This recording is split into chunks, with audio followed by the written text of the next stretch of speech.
Right, we ready? How's it going, everybody? I'm Jason of Jason Drum here, and today I'm here bringing you guys live coverage of the XFL Week 10 game between the Seattle Sea Dragons and the Las Vegas Vipers. This game absolutely critical for the Battlehawks, who are not even playing, and for the Sea Dragons. The Sea Dragons all but winning in. I mean, it's not as simple as that, but as long as they avoid the certain scores, as long as they score at least 32 or give up less than 27, they will be in as long as they win. Or they can make it in through... That's the only way they can actually make it in. I don't know what I'm babbling on about. But anyway, Battlehawks needing Seattle to lose or for them to win with very, very specific scores. So here we go. The Sea Dragons getting ready to get the ball here. Let me go ahead and flip that arrow real quick.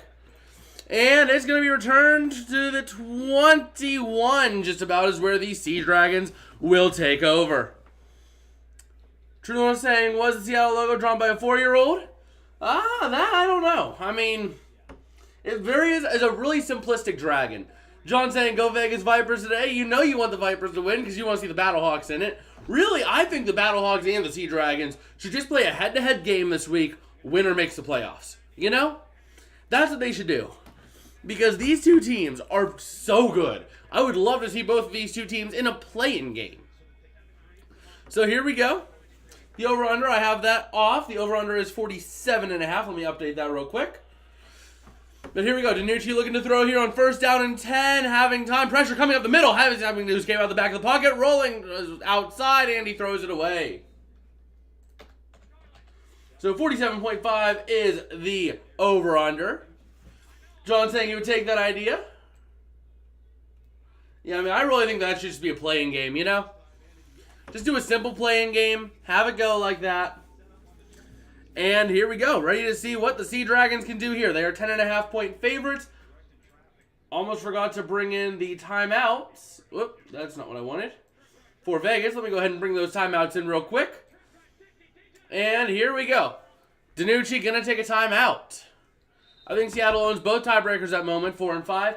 Yeah, so what it is that there are 6, or what is it, like 8 very specific scores or something like that, that if Seattle wins on those scores, then Seattle or St. Louis can still make it. But it is a very particular scores. Like, I think it's like as long as if Seattle wins, Vegas can score, or Vegas needs to score at least 27. And Seattle can score no more than 31, if I'm not mistaken. Let me just go ahead and bring these timeouts in real quick.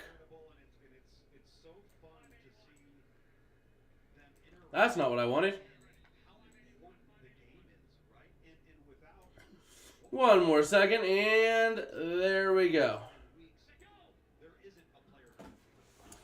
It's like 32 and 32. Around 30 for both, yeah. So here we go. Looking at DiNucci on 2nd and 10. Going deep. Not going to get it away. Incomplete. Intended for Josh Gordon. 3rd down and 10 coming up. Are the Sea Dragons going to choke? Do the Sea Dragons choke it here?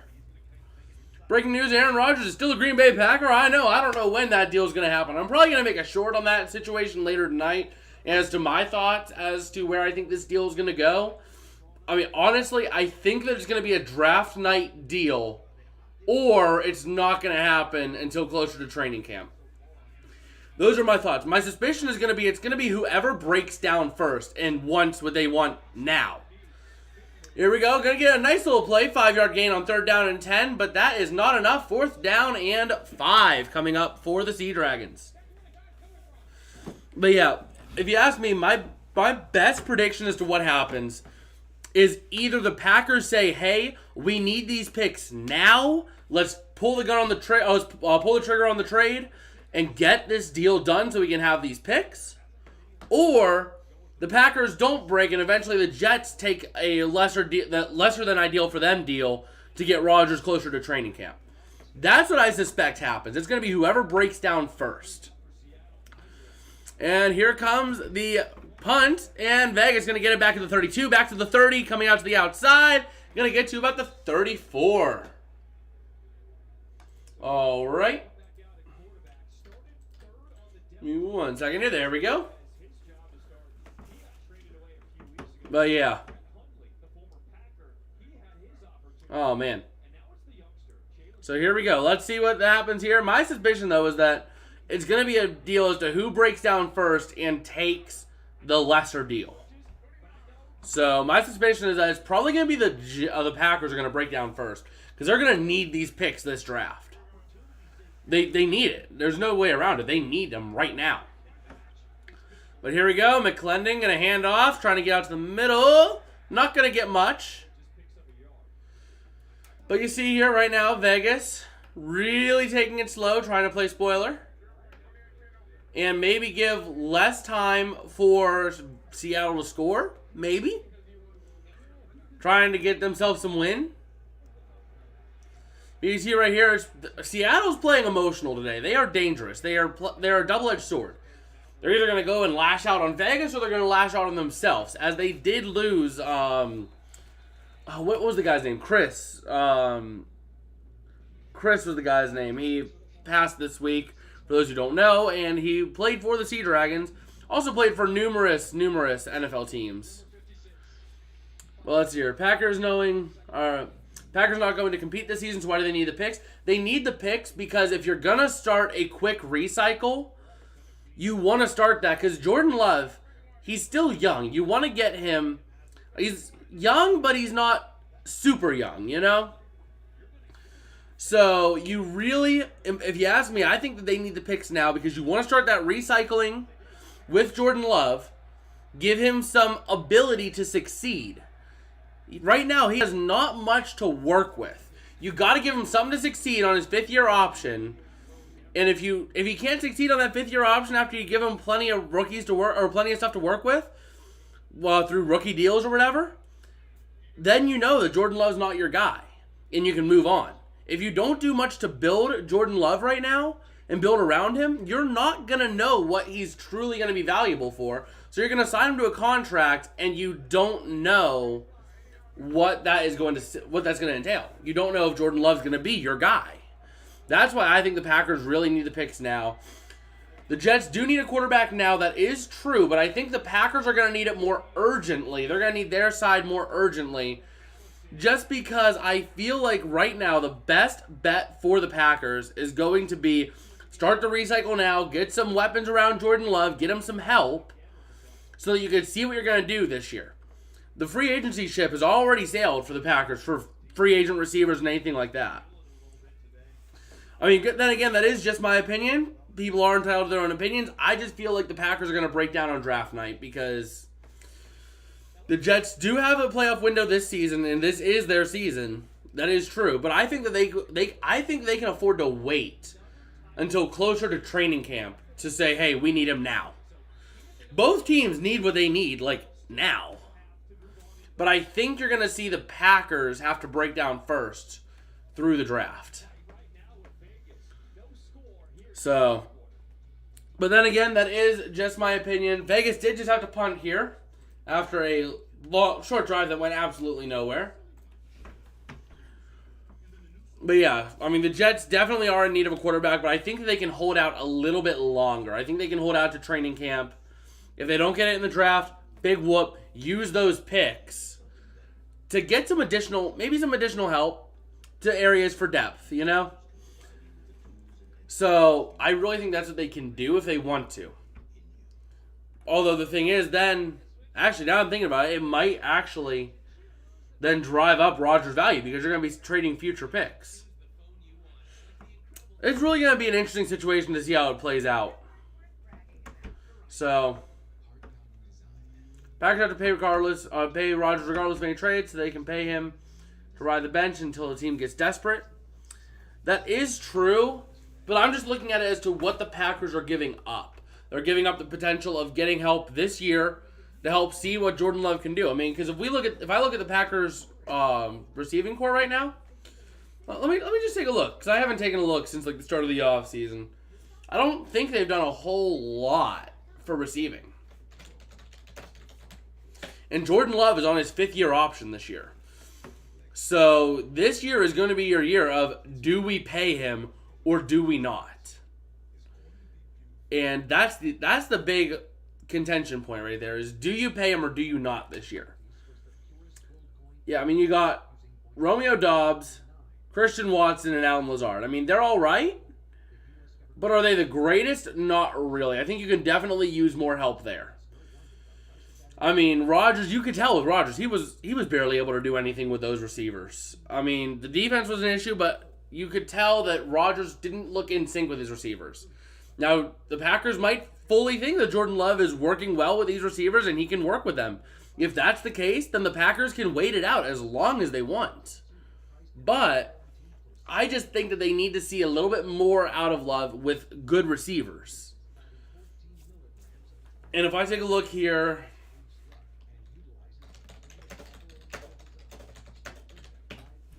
let me see here. Wide receivers of the draft, I mean, you have options. You have options through the draft this year looking at it. So, I mean, you got Quentin Johnson, Jackson Smith, not sure how to say that last name. But, I mean, you have some decent looks that are, I mean, are they the greatest? Not necessarily, but are they hateful? Not really. I think that any of those would be an upgrade over at least one of the receivers you have in that current core. So I really think that the Packers are going to need that receiving help to see what they've got, as opposed to the Jets, who can wait a little bit longer. I mean, the Jets are going to need to pull the trigger before the season. There's no doubt in my mind. The Jets are going to pull the trigger if they have to. They're going to pull it probably at the start of training camp. In the Packers, it all comes down to, do they think they have weapons with Jordan Love to get an accurate portrayal of what he is and an accurate assessment? And that's just where I think that it stands. I just don't think the Packers receiving core is deep enough to help that. But anyway, we are back now. Seattle with the ball. 2nd and 10 coming up after the incomplete pass. 10:13 remaining in this second quarter. So here we go. DiNucci in shotgun, empty set. Let's see what he can do. Looking to throw. Having time. Out to the far side. It's going to be caught. Up to the 30. 31. That was Juwan Green. All right. So we're looking now at a third down and 5, my bad. 3rd and 5. Here we go. All right.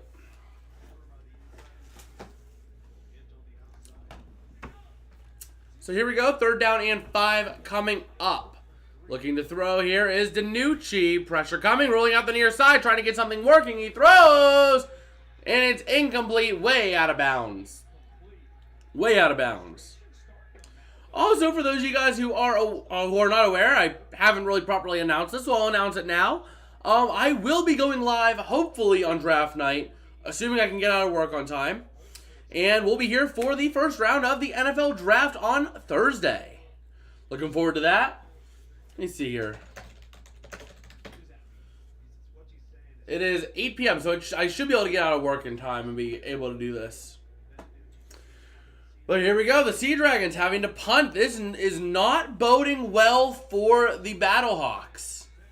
Gonna get it back at the 19 to the 20, and that's about it. To the 20, maybe 21. We'll see where they give them credit. But if I'm a Battlehawks fan, I'm getting nervous. I am really getting nervous right now. Because you really expect... that Seattle's going to win. That's your expectation, is Seattle wins. Meaning you need both Seattle and Vegas to be putting up points, and they're not. They are not putting up the points. Yes, all they need is the Vipers win. That is correct, but my assumption heading into this game is that Seattle is going to win. Seattle is more than likely going to win. They're playing with heavy hearts. They're playing for their lives. They have their backs against the wall. This team can play well with their backs against the wall. So I think that there's a very, very, very slim chance that Vegas pulls this off. So assuming that Vegas loses, you need both of these teams to be putting up points. And they're not. They're not. We're on pace right now for a 0-0 finish. So Rams trade their first round pick to Detroit. That is true. They did do that in the Matthew Stafford trade. So, hopefully next year we'll see a first round pick for the Rams. Oh boy. So, I mean, I'm not looking forward to seeing what the Rams have got in store this draft. I mean, there's not a lot they can do. Let's see.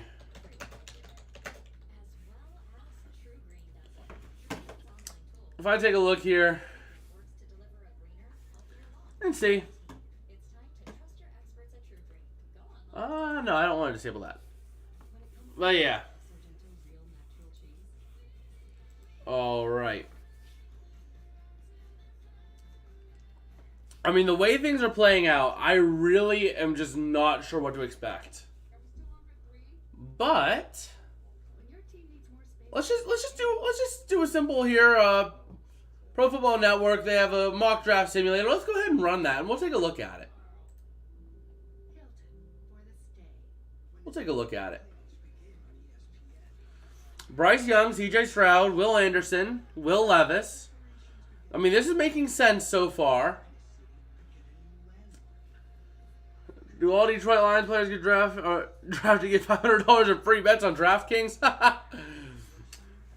If you want some DraftKings free money, go ahead and join the Detroit Lions. They got you covered. Use promo code Detroit at checkout.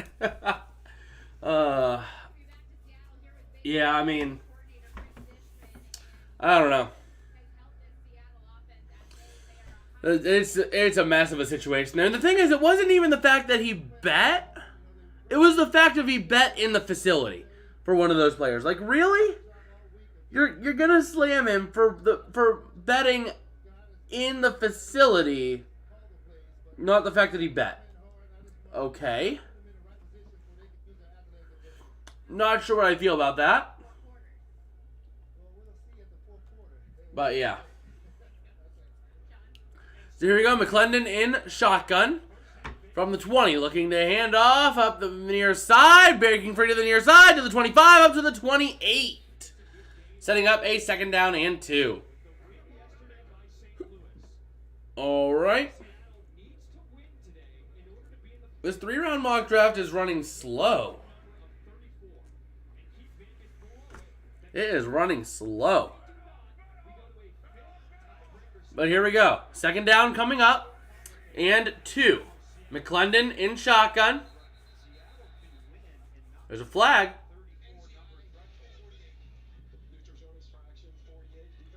Neutral zone on the defense, number 48. All right, let's take a look at what this mock draft says here. So, and we'll see if it makes sense. We'll see how much sense it makes. Bryce Young, CJ Stroud, number 1 and number 2. I don't know if the Texans go quarterback. They've been flirting about waiting for Caleb Williams. So I could see them trading out of that situation with maybe the Colts. I don't know.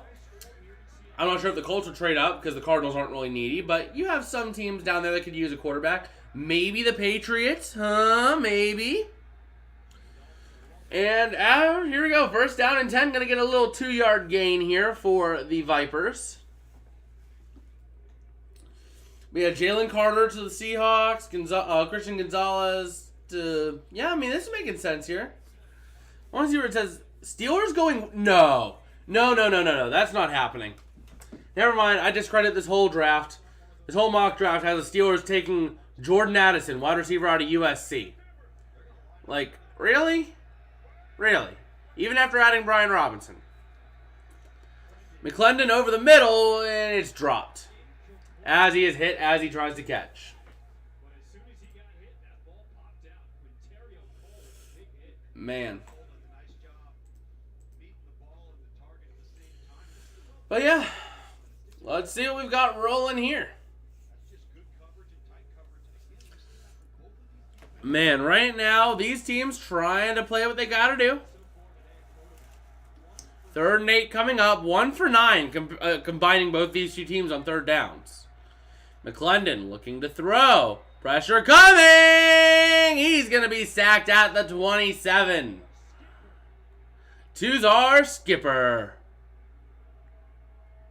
All right. Well, that's not what they wanted for the Vipers. Not at all. We'll take a look at the USFL while we have some time.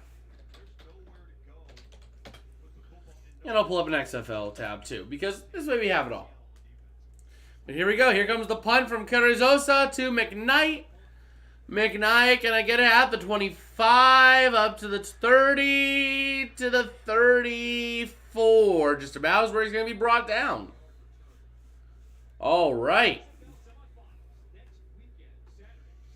But yeah, let's take a look here. Why is The Rock already talking about XFL expansion? I mean, it makes sense.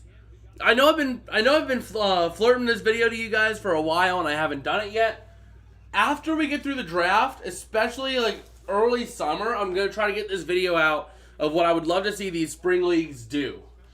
And I have it working out basically being like a, almost like a minor league system, so to speak. 32 teams in the minors, 32 teams in the NFL.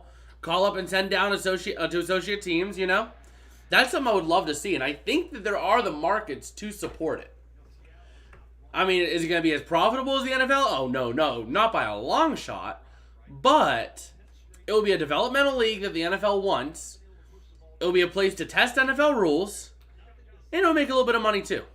So, I don't see a downside to it necessarily. And it can still be worked out to where they play in the spring too by shifting their schedules. But here we go. 2nd and 1 coming up for the Sea Dragons. Over the middle is going to be caught. That's Gordon to the 45. Dropped. Ball comes out, and Jawan Green able to recover it. Down to the 41 for the Sea Dragons. All right.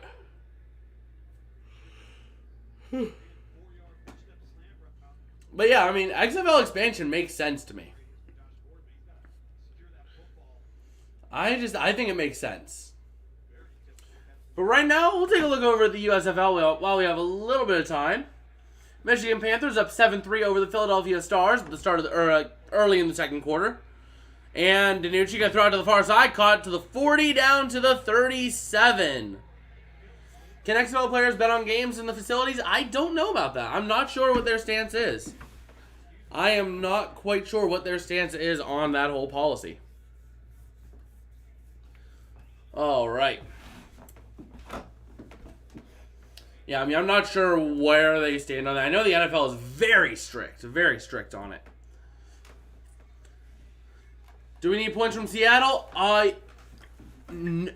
No? Wait, no, yes. Yes, you need at least 27 points out of Seattle if Seattle wins. And Hammond's going to get down to the 34, just about. Setting up a 3rd down. But yeah, I mean, you know, let me just pull up Twitter real quick. Because I know I saw a tweet about it. Let me go ahead and pull that up real quick.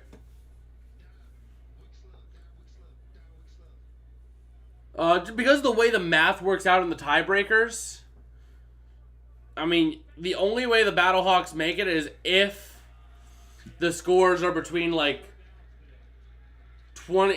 If Seattle wins, assuming Seattle wins.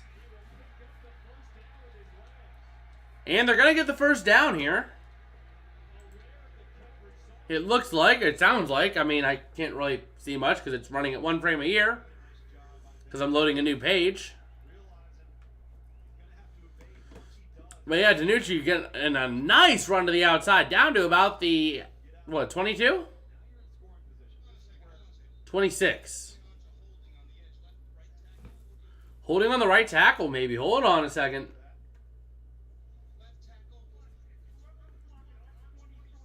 All right.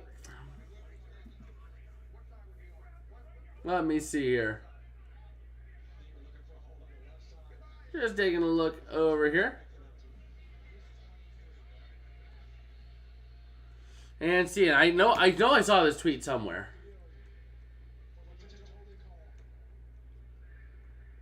So Vegas is challenging a holding call. Well, here we go. So if Seattle wins, now if Seattle loses, you don't need points out of Seattle. But the scores that Seattle can win by and put St. Louis in the playoffs is 31-30, 31-29, 31-28, 31-27, or 30-29, 30-28, 30-27, or 29-28 and 29-27, or 28-27. Those are the, what is that, 10? 10 winning or 10 scores that Seattle can win by and put St. Louis in the playoffs. So, we'll have to see.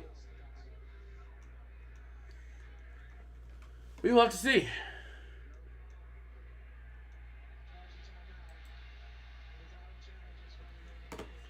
And the challenge was unsuccessful for Vegas.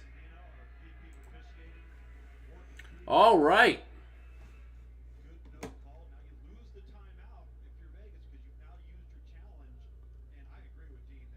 All right. Let's see. Dallas with the first goal in Minnesota. That's it. Ooh. We'll pull up the NHL too. We'll kind of flip between sports tonight. And they're going to hand off. The Sea Dragon's going to get down. Oh, that's down to the first down, just about. Is it a first down? We'll have to figure that out. Man, that was Tamapeo on the run. All right, let me go ahead and pull up scores for the NHL so I have those ready. Wow. Oh, man. Man, the Bruins absolutely dominated today. Oh, no, they took that goal off. They took the goal off. So they were unable to get the first down, but a nice little run gets it close. But yeah, they took that goal off, it looks like, in the second. No, they put it back. They did put it back. Okay. It was Hintz with the goal. Meanwhile, that's going to take us to the 2-minute warning here in Seattle. Though you know one team I want to talk about? One team that is absolutely surprising me this year.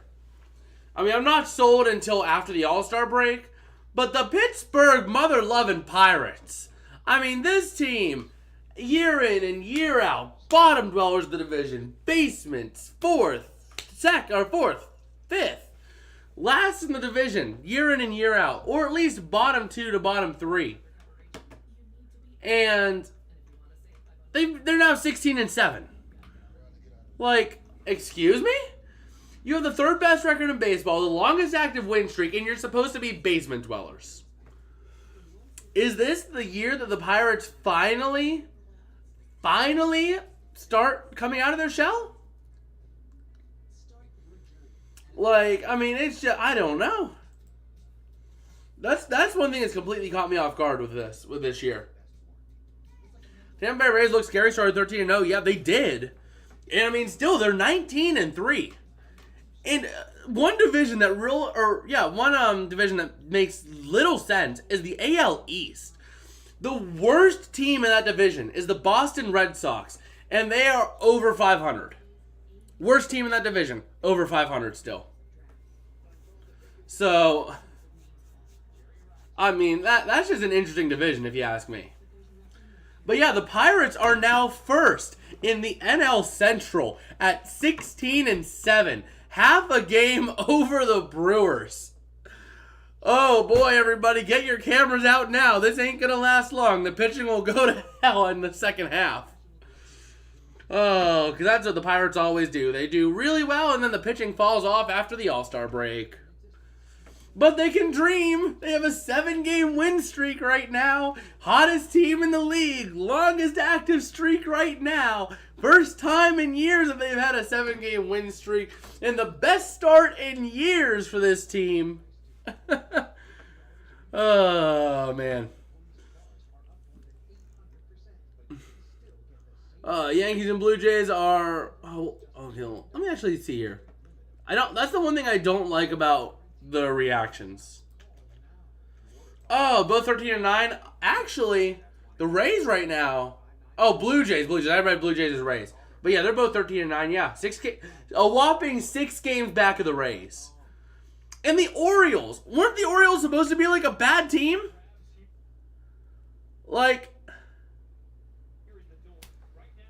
hold on.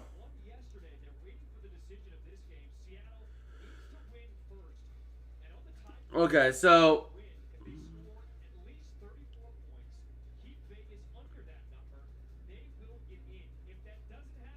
okay. Yeah, I don't know what they're I don't know what I don't know what they're talking about. I don't think they have the right playoff clinching scenarios for these teams. Out on the power play, Orioles are on the up, I think. Yeah, I mean, we're doing one of the worst teams last year. Hold on, let me take a look here. 2022, at the end of the season. Yeah, the Orioles, no, they weren't hateful. They were 5-12. Or they were .512, 5-12. But the Pirates had 100 losses. They were 383 on the year.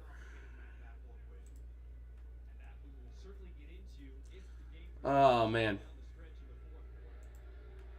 Let me take a look at this time last year. Or this time, 2021, we'll take a look. DiNucci going to throw to Gordon on the outside, going to get a couple yards.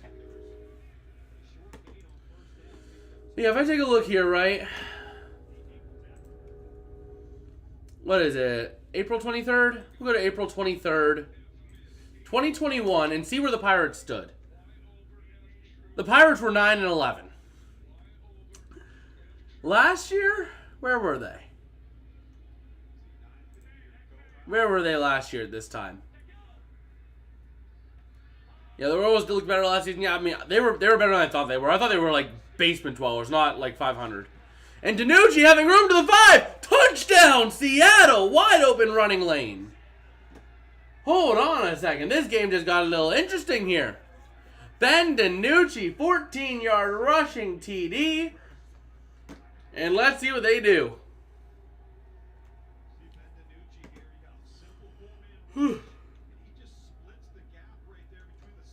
Oh, man. Let's take a look here. Man. No, don't need that. So here they go. How many are they getting? They're going for 2 here. Seattle going for 2 from the 5. DiNucci in shotgun, running back to his right. And let's see. Going to take the snap, looking to throw over the near fade. Not going to be reeled in. Incomplete. So we are looking at a 6-0 game. And I had the arrow on the wrong team the whole time. Whoopsies. But yeah, if I look at the Pirates this time last year, right? Let's see. They were 9-11 2 years ago at this point. At this point last year, they were 7-8. So, I mean, I guess they're just having a really good year? I don't know. I mean, I don't know what's going on with the Pirates. But they're looking decent right now. I mean, they have not had this hot a start in a long time. What were the Cardinals? The Cardinals at this point last year were 9-5. So, the Cardinals were 9-5 at this point last year. And the Orioles at this point last year were 6-10. Well, here we go. The kickoff is going to be caught at the 11 to the 15 to the 20, out to the 25, to the outside, to the 30, to the 34. All right. But yeah, just taking a look here. That's just the one thing that just I don't get, is that the Pirates, for whatever reason this year, are just saying, you know what, let's just pop off. Do I mind? No. I grew up just north of Pittsburgh, so I mean, I'm a fan of the Pirates. It's nice seeing them actually having a good start to the year. So, here we go, look at the throw. Excuse me. Caught at the 38 for Vegas.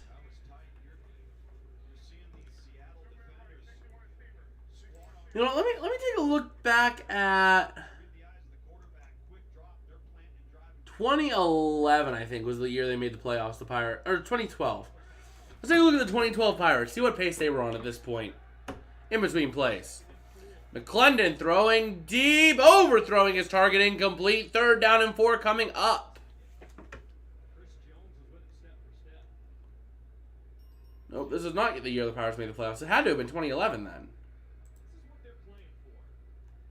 So I was still younger at that time. Was it really like 2014? Has it really only been that short of a time ago? Yeah. In 3rd and 4, McClendon looking to run with it. Not going to get home. Getting about 2 to the 41. 4th and 2. With 20 seconds to go and rolling. Oh, Seattle's going to take a timeout at 25 seconds.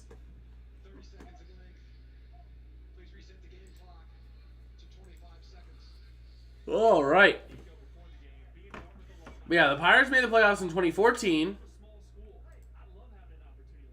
Did they do 2013 as well, or was it just 2014? Yeah, I thought they made it like back-to-back years or something like that. Or am I just hallucinating? Yeah, no, they made it back-to-back years. So we'll look at the better of the years, right? 2013. So let's take a look at this point in 2013. Right? Yeah, the Pirates started 15 and 12 at the end of April. As of the 23rd, they were 11 and 9 at 20 games in. So, and the Sea Dragons will take over at the 23, just about. But yeah, 20 games in, they were 11 and 9. This year, they are off to a better start at 16 and 7, 23 games in. So, I don't know.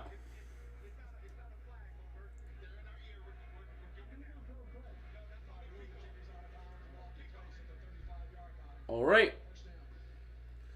So it's going to be at the 35-yard lines where the spot's going to be for the Sea Dragons with a little bit of time to spare. Not a lot of time, but a little bit of time.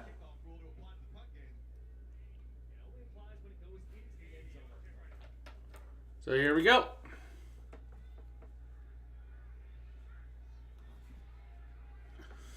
Let's see what they've got now. Ball's at the 35. 15 seconds to go. DiNucci in shotgun looking to throw. Having time pressure coming off the back. He throws it incomplete. And 2nd and 10 with 9 ticks to go.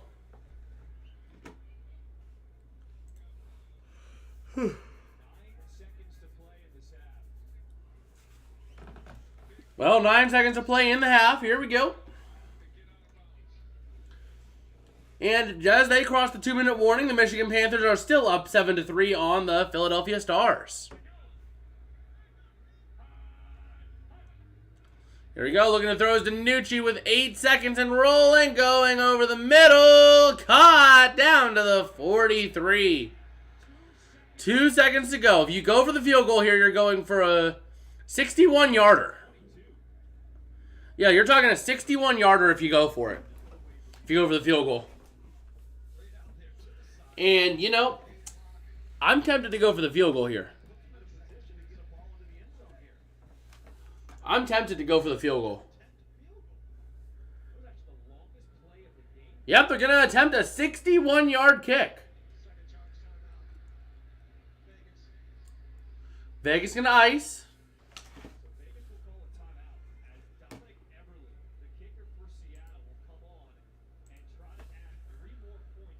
Here we go, Eberle trying to make it a 9-0 game.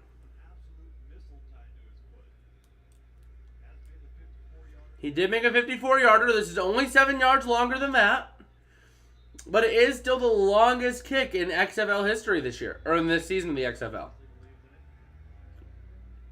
So we'll have to see.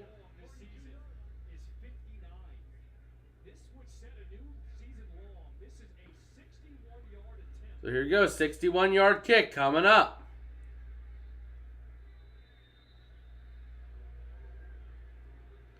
And here we go. The kick is up. It might be good if it has the distance. No good. Never mind. No good. And that's going to take us to the half.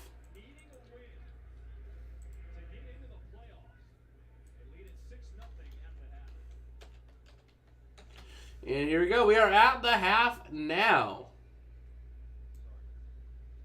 Give me 1 second here. Just to get things adjusted. How far do you think you could kick a field goal? Oh, not far.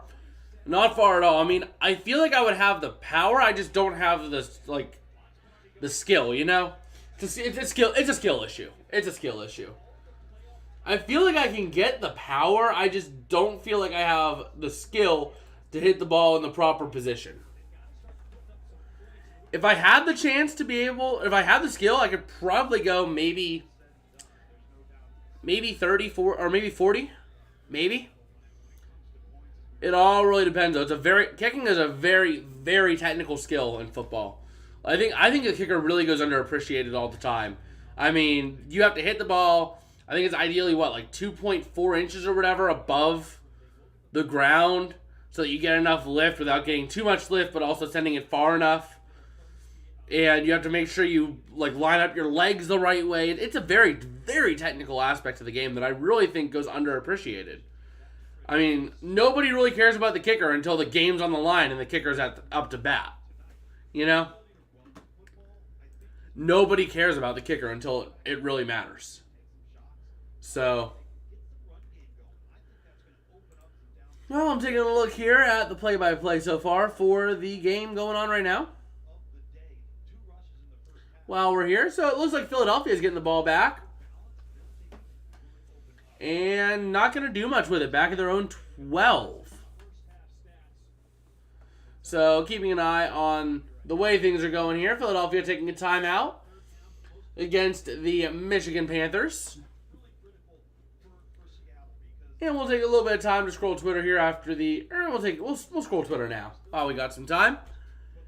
See what we got going over on the Twitter, because you never know what people are saying, what people are talking about. I mean, wow, Vegas has 0 pass yards this half. That is insane.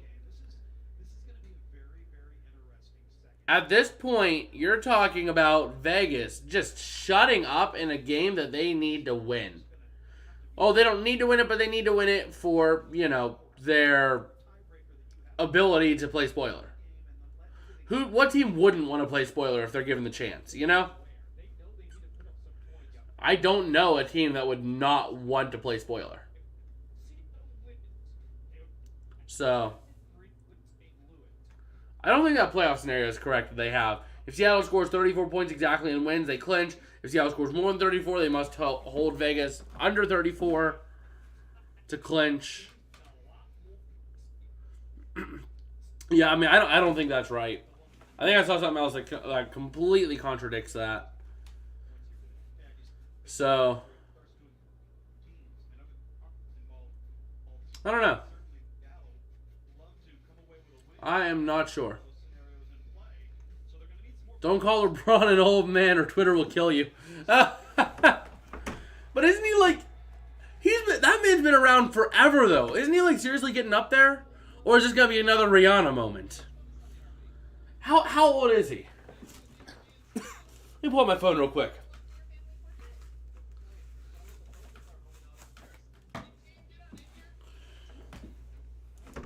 Let me just pull this up here. How old is LeBron James? Because he has to be getting up there.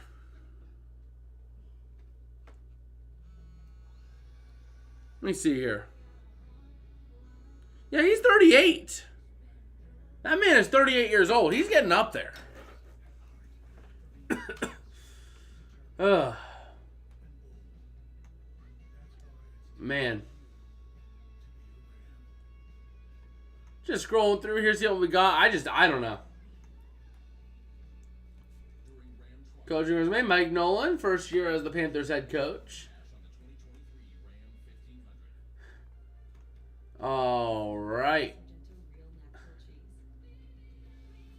Well, I'm just looking forward to seeing what the second half has. I mean, the second half of this game is absolutely critical for both these teams. Vegas trying to play spoiler.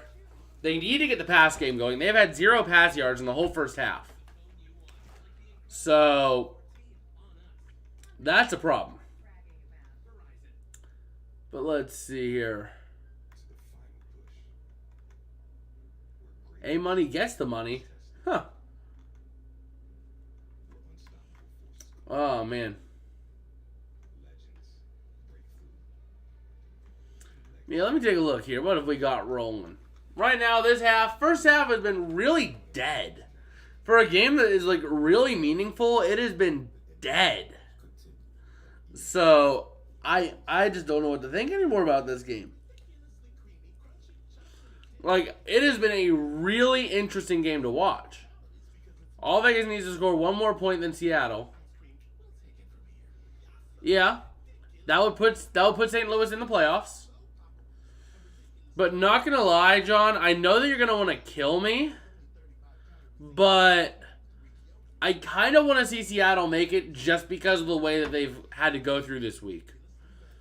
Like, everything they've had to go through with losing a valuable teammate in the middle of a playoff push. You know? But let's see. Sorry, these two logos are killing me. The Vipers logo looks like a European car company logo.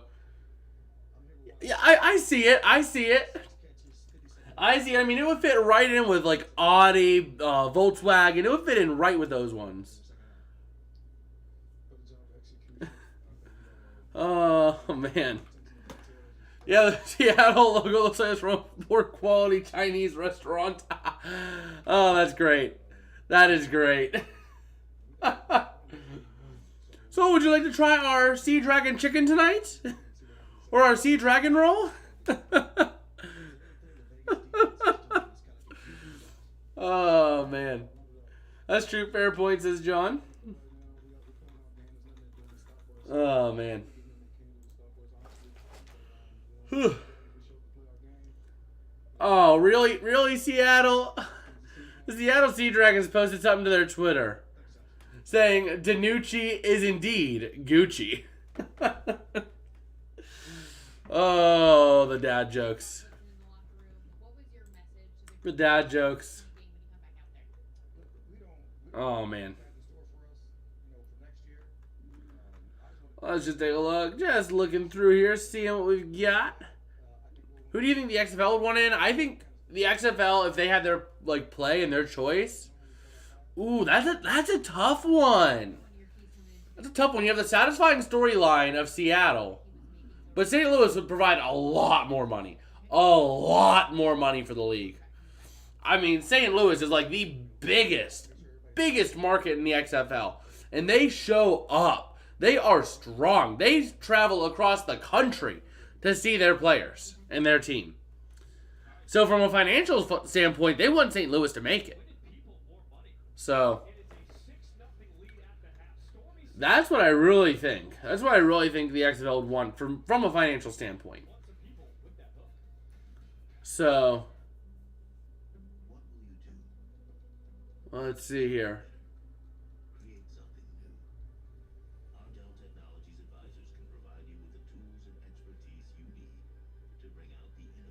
All right. St. Louis top 5 crowds this season highest scoring team yesterday. Beat the runner yesterday by themselves. Yeah. Yeah, I mean, St. Louis would provide a lot more revenue for the league. So I really think that the XFL would really ideally want to see Seattle in there. Or St. Louis in there. But I don't think that they play in these games like the NFL sometimes is accused of doing. So just taking a look around here.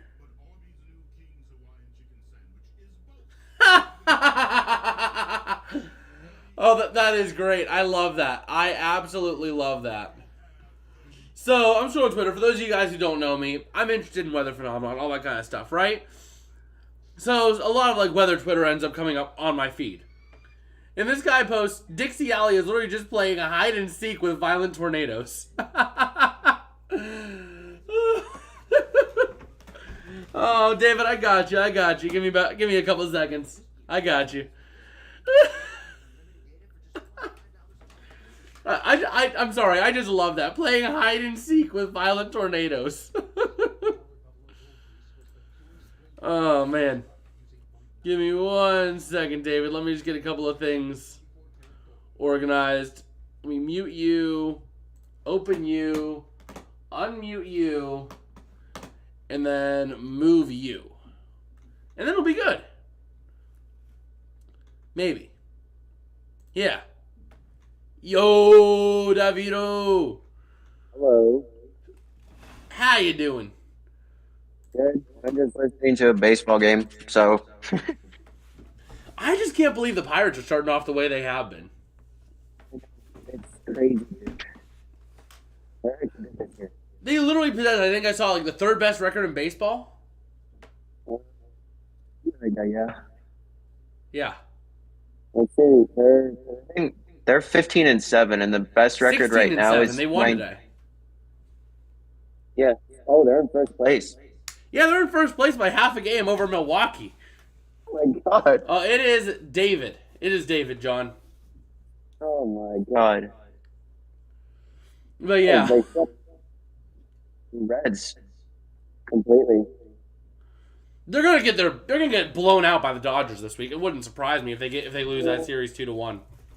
I wouldn't be so sure. Really? The Dodgers have been struggling. Like, the Diamondbacks for the longest haven't been in first place in the NL West, and they're just now trying to take the lead from the Diamondbacks.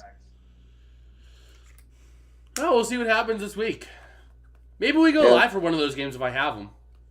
Maybe, just maybe. They don't play until who, the Dodgers or the Pirates? They play Tuesday, Wednesday, Thursday. Yeah. Yeah, they do. Maybe we cover it during the draft? Big brain. Yeah. Yeah, they play Wednesday at 6:35. And Thursday at 12:35. And Seattle going to start this drive here at the 18 as we did come out of half. The XFL halftime is really short. Oh, John saying Baseball Live? That is part of the point of the second channel. I know I haven't been streaming there as much. Things have just been crazy with classes like the last month. Yeah. Definitely over the summer, though, I'm going to be streaming more on that channel. For sure. I might be. Yeah, I probably could, but that depends on if I go to Lacoste or not. Yeah. So here we go. From the 20, DiNucci in shotgun. Looking to hand off up the far side. That's Lindsay. Not going to go anywhere. Going to lose a yard on the play. Unless they give him credit back to the line. We'll see. I mean, I could probably make Tuesday's game maybe, but the issue is I don't get out until 7:30. The issue for me is work. I work Tuesday, Wednesday, and Thursday. Yeah. Well, no, David, did you hear what I was talking about when you were in chat? No, I didn't. So this guy on Twitter posts, Dixie Alley is literally just playing hide and seek with violent tornadoes. I love that.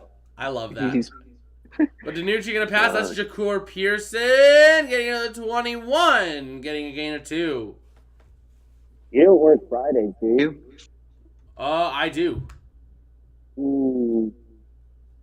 The Pirates play Friday as well at 7. Yeah, they play a lot. Like they play. I think they have one day off, and then they play. I think 6 or 7 straight. 6 straight. They play Saturday at 1 in the afternoon. Yeah, and then they play Sunday. I think right after. Back-to-back 3 gamers. Yeah, they play Sunday as well. Same time. Yep. So here we go. Third down and 9 coming up. Looking to throw is DiNucci. Having some time, rolling out to the outside, trying to get something to happen. Pressure coming. Still trying to find something. He is trying to get something to work. Looking to throw. It's a jump ball and it's caught. That is a nice first down. Although I might see if I can go to a Pirates game this summer, and if I can, I might see if I can go live from the Pirates game.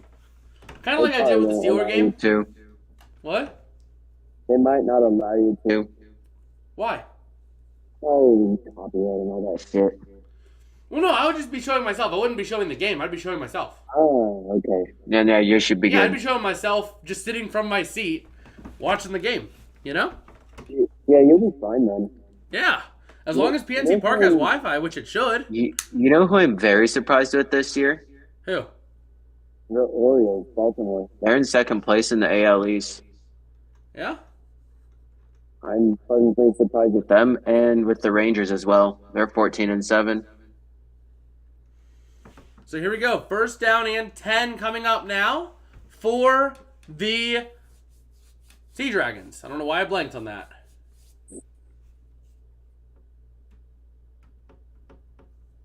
So here we go.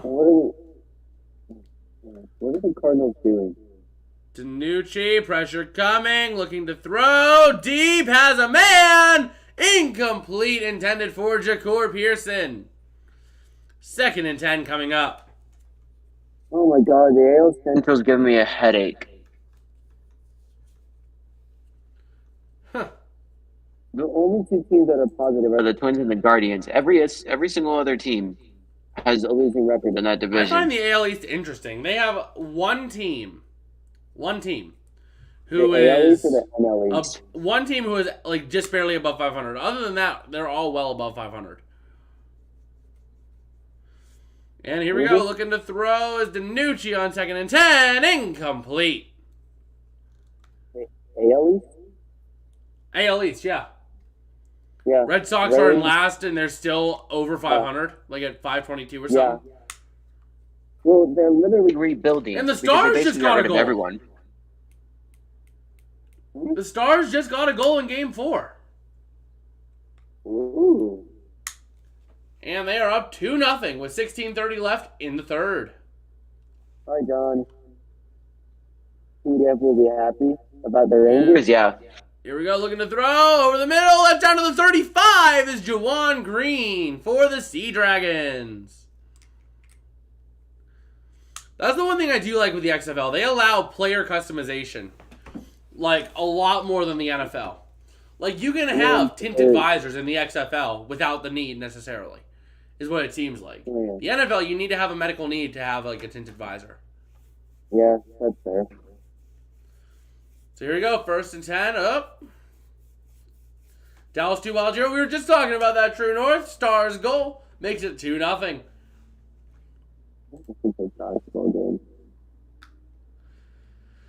Oh boy. Anthony Becht and company in a bar game.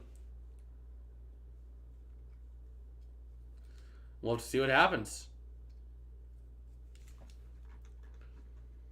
Yeah, we'll take a look at some of the scores here from around other leagues. So, Astros, if you don't Mets mind up on the mentioning Giants in the bottom of the fourth, and that's the only live baseball game right now. Yeah. Astros, the Braves, 5-2 today. Oh, they're tied now, apparently. Oh my God. No. Brewers, the Red Sox are supposed to suck this year, man. You're not supposed to lose by 7 to them. Look at it this way. The Mets, who are supposed to be stacked, Brewers, whose payout for like their their entire roster is less than the Mets. How the hell do we do that? Yeah, the Brewers literally lost by 7 today to the Red Sox. Yeah. Oh, man. But yeah, let's see what we've got rolling. Let me take a look at the USFL game going on right now while we have a little bit of time. So the Panthers going into the half with a 10-3 lead over the Stars. All right. Although, David, I never got your predictions for this week for USFL. I thought I sent you them. Did you? I thought it did. If I got didn't, I power can do that rankings, right I know now. that. Let me check.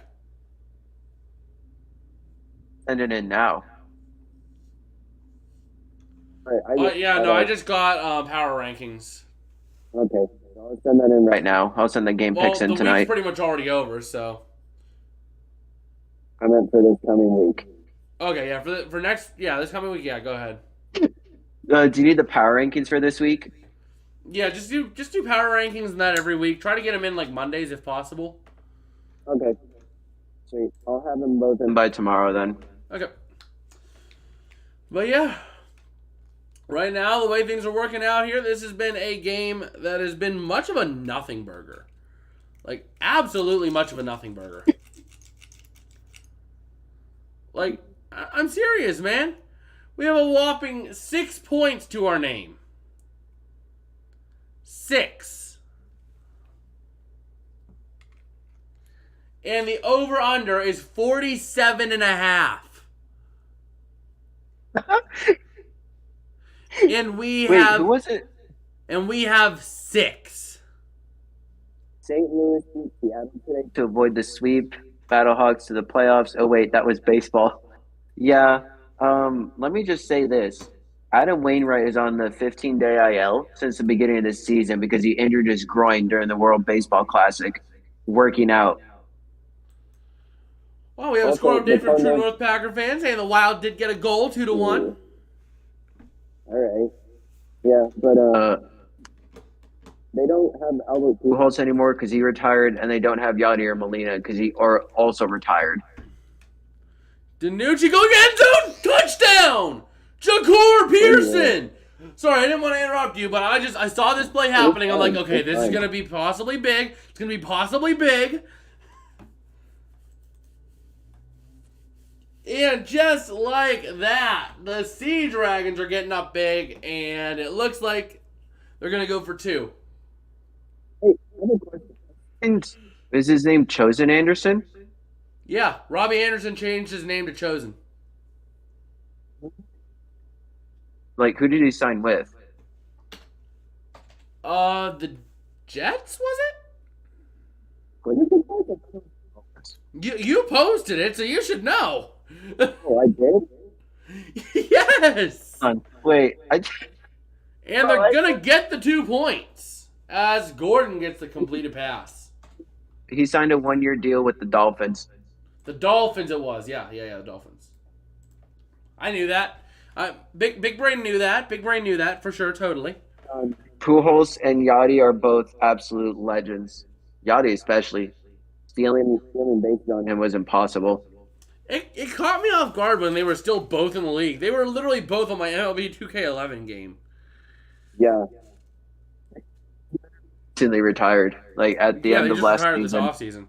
Because I went to a Pirates game against the Cardinals last year, and they called Yachty and Pujols. I'm like, wait, what? Oh, what? Yeah. Aren't those dudes supposed to be in the retirement home? That's why I called the Cardinals the retirement home of baseball last year. I mean, I think is it? Adam Wainwright has to be like Wainwright's still playing. How old is he though? He's getting up there too. He was on my MLB 2K11 game. He's 41 years old. What? Adam Wainwright is 41. Yeah. Like, that man should not still be able to play. Sorry. And Vegas is going to get the ball up to the 24? 24. I might go to a Braves game soon. The next time they're at home. You also said LeBron was old as per Twitter. Stop being ageist. I'm not. What? I am not being ageist. You can be whatever age you are. I don't care. Okay. But the minute that you try to say something about me saying how old someone is, just saying, oh, this person is 38, he's up there for sports. That's just a simple fact of the matter. Unless your name is Tom Brady, you don't play like high-level sports into your 40s usually. Especially the mid-40s. 45. Maybe he'll play his age 46 season. We don't know still. No, he's done. It's He Tom literally Brady. just said he's done. It's Tom Brady. Don't count it out. Well, that's fair. He no longer has a marriage, so. And here we go. Going to hand off to the near side. And Vegas going to get swallowed up down at the 19. Bruh. His name is Thomas Edward Patrick Brady Jr. Yeah. Also, for those of you guys who don't know, we will be having our own award voting for the XFL. We're going to have offensive, defensive player of the years, 2 rounds of MVP voting. Then we're going to have quarterback, wide receiver, running back, defensive line, and cornerback of the year awards. I'm going to try to get that stuff done here soon. And, you know, you guys can vote on it. In Vegas to the 45, 50, 45, 40, 35, down to the 35 of Seattle. A huge gain for Vegas might be exactly what they need to get something going. I'm confused. Are you referring to a player's name or? MJ's gonna make a comeback. Ooh, Michael Jackson. Hee hee. Yeah, that's a. Billie Jean is not my lover. Shimona. And going deep, Vegas unable to reel it in. Damn. We can go down there. Shimona. Are you talking Michael Jackson or Michael Jordan? Which Michael are you talking about? You talking about Yeah. or He's talking about Stomp? Michael Jordan. I think it's Michael Jordan. Jordan.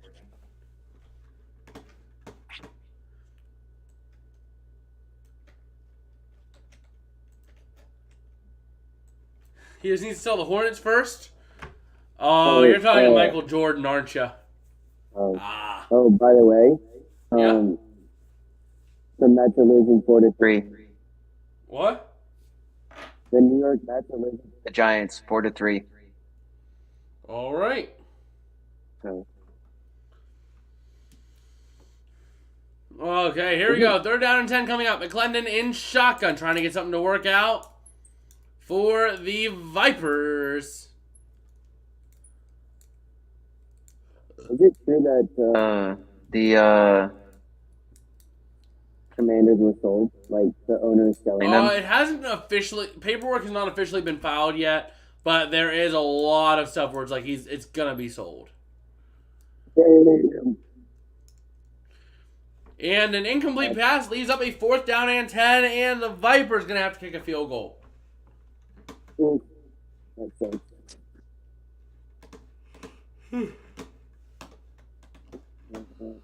All right. Man, I am in 9th And place the in kick is up, fantasy and baseball. it is good for 3.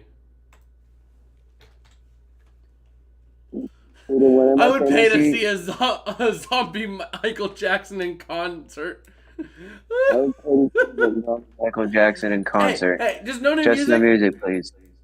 Michael's later work was not bad. Like I get like one of his pinnacles later in life was his History album, but give a listen to his last album that he actually released before he passed. Give a listen to the Invincible album. It is a good album. It has some really good songs on it for Michael. I really enjoyed it.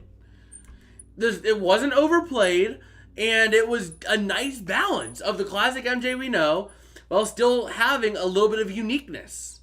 That's the one thing with Michael's music, is that it was always so samey, you know? It was good, but it was samey. The songs sounded like almost like they were extensions of each other. I didn't really listen to his music much, but when I did, it was really good. Like, I loved it. The vocals were amazing. It's just the music sounds so samey. This isn't a bad thing. And let's see. His last music from when he was alive was good, but no music from dead MJ, please. And the kick is up. It's away. Received at the 12, to the 15, to the 20, to the 25, up to the 30. Trying to bounce around to the outside to the 36 is where he's going to go down. But no music from dead MJ. Fair enough. Fair enough. But yeah, I mean, MJ, he had some good music, but right now my music obsession is Kiss. Like I'm hitting that phase where it's just like I really like rock, like good classic rock, and some metal. I'm always in that phase for country music, so Like I got a playlist right now that has Kiss, Metallica, Ozzy, a little bit of other stuff, some more one-off things like Twisted Sister and Come On Feel the Noise. what I'm Feel the Noise? What? What I'm Feel the Noise? Come On Feel the Noise. Come on, feel the noise. Girls, rock your boys. I'm just making sure I heard the title of the song right. Because I didn't sleep well last night, so, well, I did, but I'm just tired. Well, you know that song, right, David? Come on, feel the noise. Girls, rock your boys. We're getting wild, wild, wild. Am I supposed to know where that's from? You don't know that song? It's like a big classic rock song. It's like overplayed. Oh, I don't know where it's from. Yes, I'm a bit uncultured. You guys can say it. It is fine. Oh, yeah, that playlist also has some Black Sabbath, too. Okay.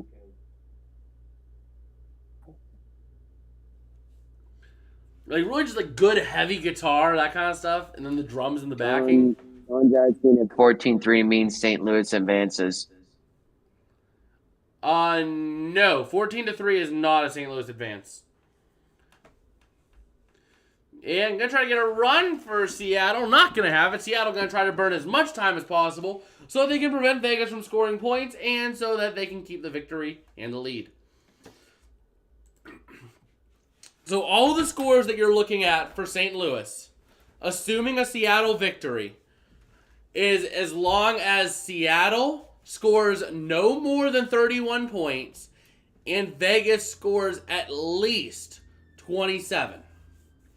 That's what you're looking for. You're looking for that window. Oh, damn.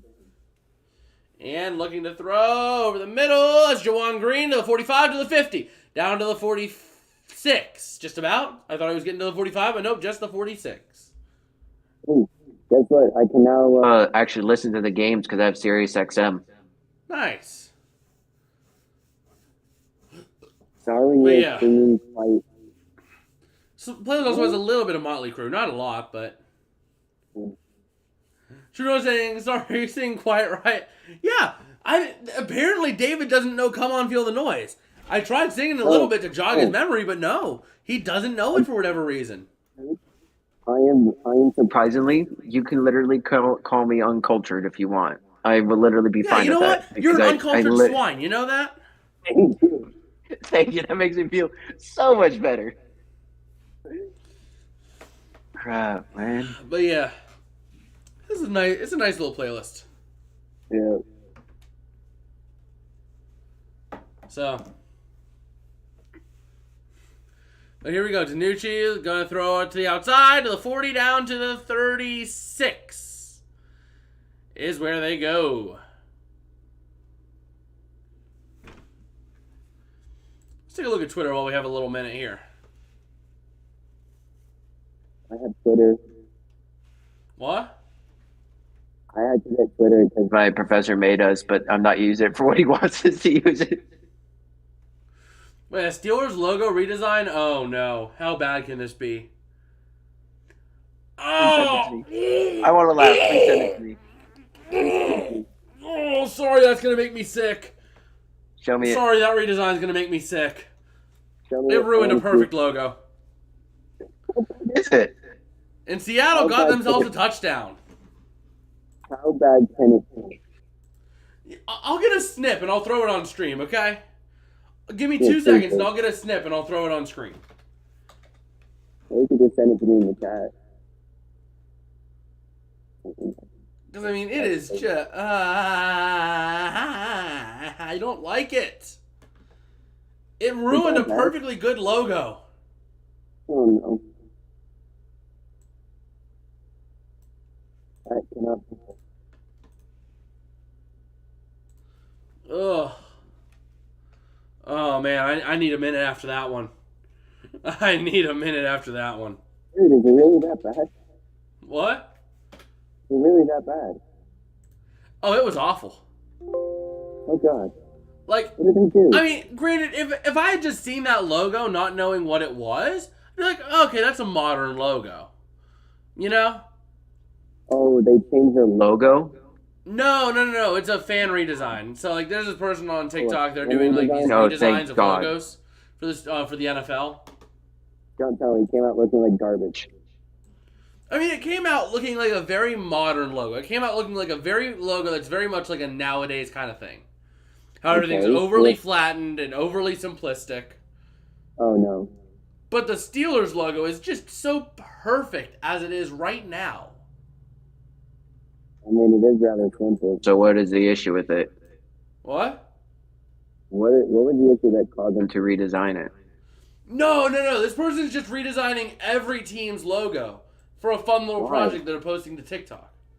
Oh no. That will not end well. But yeah. This is the point of contention right here. Over in the top left corner right here of this screen. Tell me, what do you think of this? What do you think of this? Hold on. Wait. I need to get back. This thing almost made me vomit, knowing what the Steelers logo truly is. It looks like a giant snake. It's wrapping itself around a star and slowly squeezing the life out of it. It literally looks like something is being suffocated. It's so that's actually disturbing. It looks like a bikini. It does. That is. I see it.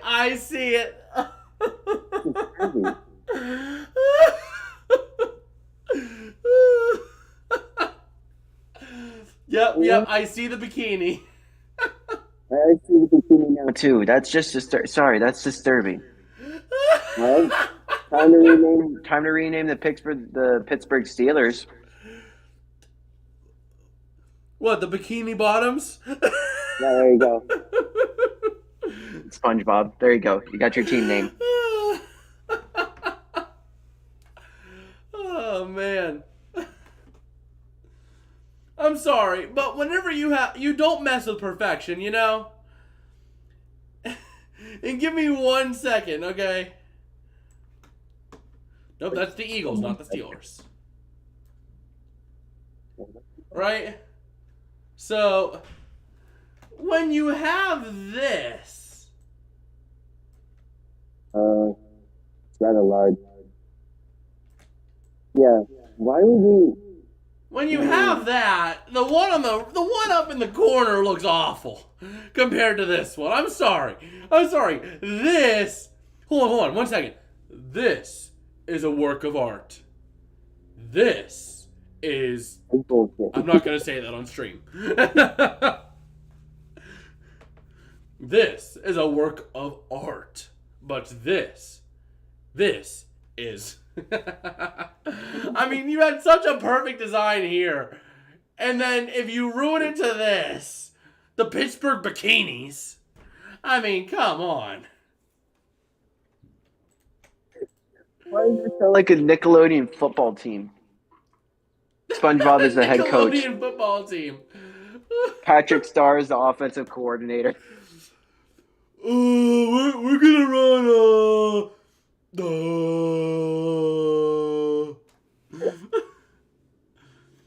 Patrick! That was funny. No! Football play! We're gonna run a football play. Yeah.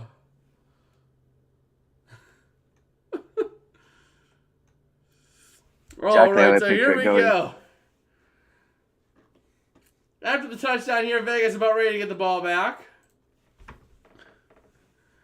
And looking to get to the 26, to the 30, up to the 35, has room to the 40, to the 44. He goes out of bounds. Is that the logo for the lingerie league team? Oh, nice. You know, I am very disturbed to know that was an actual thing as well, the lingerie football league. The what football league? You heard me.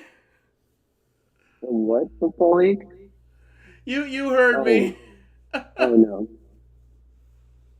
No.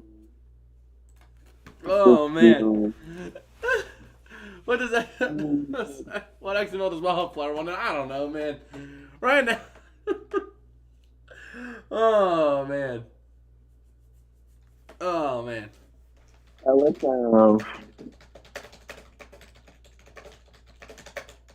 the XFL Wildflower want in? I don't know. Probably, yeah. Uh,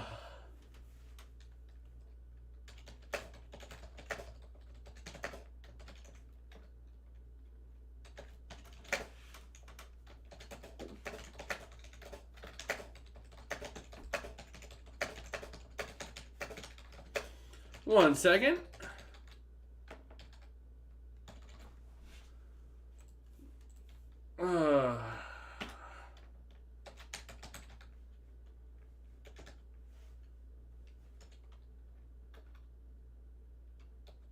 Okay.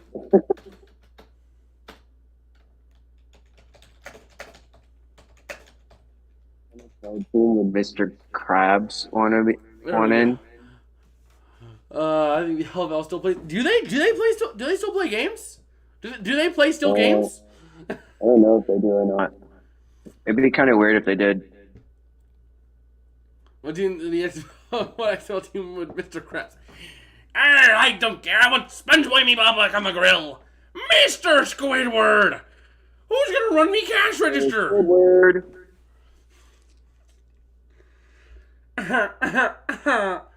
Deal with it, Krabs. No. I'm skipping town. All right. Well, we have another flag here. It looks like it's going to be on Vegas once again, shooting themselves in the foot. Don't they do that all the time? Well, I mean, that would explain why they're such a bad team. Yeah. Battlehawks.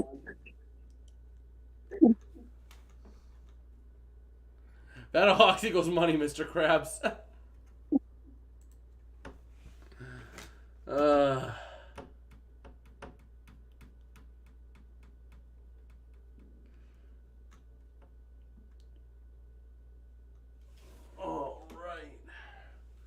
Well, actually, I want to take a look outside because the aurora might be visible tonight. If we're not like, cloud covered. Sorry for swearing. Alvarez just tied the game. Francisco Alvarez just tied the baseball game. It's now 4-4. Well, we got a 4th down coming up now for the Vipers with 3:10 to go.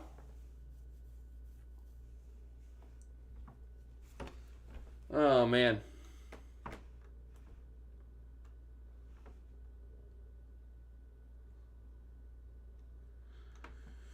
All right.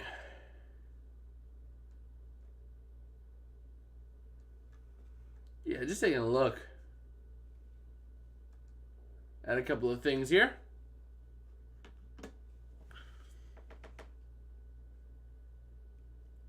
All right, so it looks like Seattle's going to be getting the ball back here after the punt. Yes, the Extreme Football League is selling tickets for the upcoming season. Oh, no. Oh, wait. Extreme, that's XFL. Yeah, that's XFL. My bad. My bad. Estupido. Okay, then. Now that that's been dealt with, let's get back to football. That is an incredible statistic. Over the last 13 games, Pirates starting pitchers have an ERA of 2.15 in their last 13 games, leading the MLB. Better. What? They've been getting better. Yeah. And here we go. Looking to throw Zanucci over the near side. Going to be caught up to the 46 of the Vipers. Those are Cardinal. I'm confused.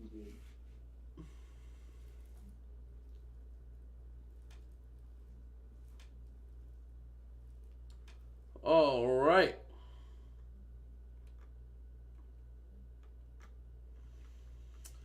Well, let's see. 1st and 10 coming up now for Seattle. And here we go. Looking to hand off at the middle. Going to get a couple yards down to the 44. Whew.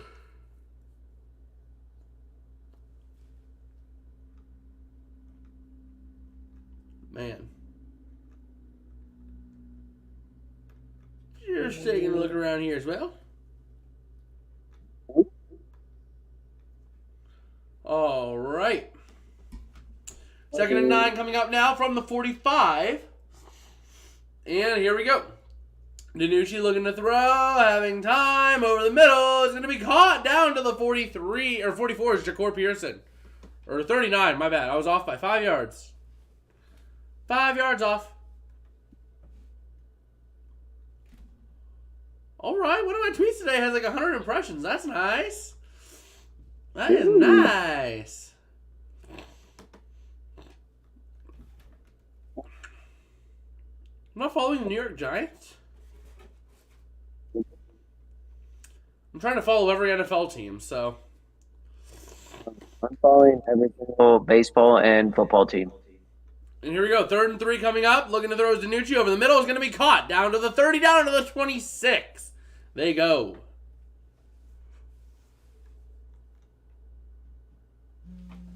All right. Let's take a look around here. That's going to take us all but to the end of the 3rd quarter.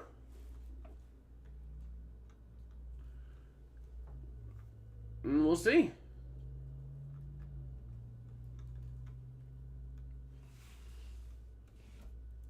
Well, it's 8:02 and it's still light out. Yes, sir. Looking to throw deep to the near side. Incomplete, intended for Gordon. But there is a flag for PI. Oh, no. Hey, after this drive, would you be able to cover for just a couple minutes? Then you make a call. Sure. Thank you. Let's see what I can do. Yep. Brown.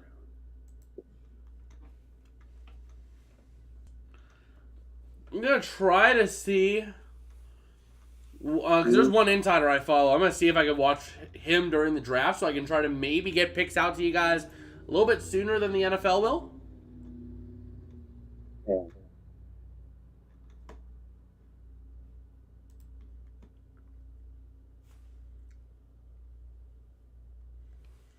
Man. What? You could just see Anthony Beck's face like, oh no. He knows they're screwed. What? Screwed in the game or screwed overall?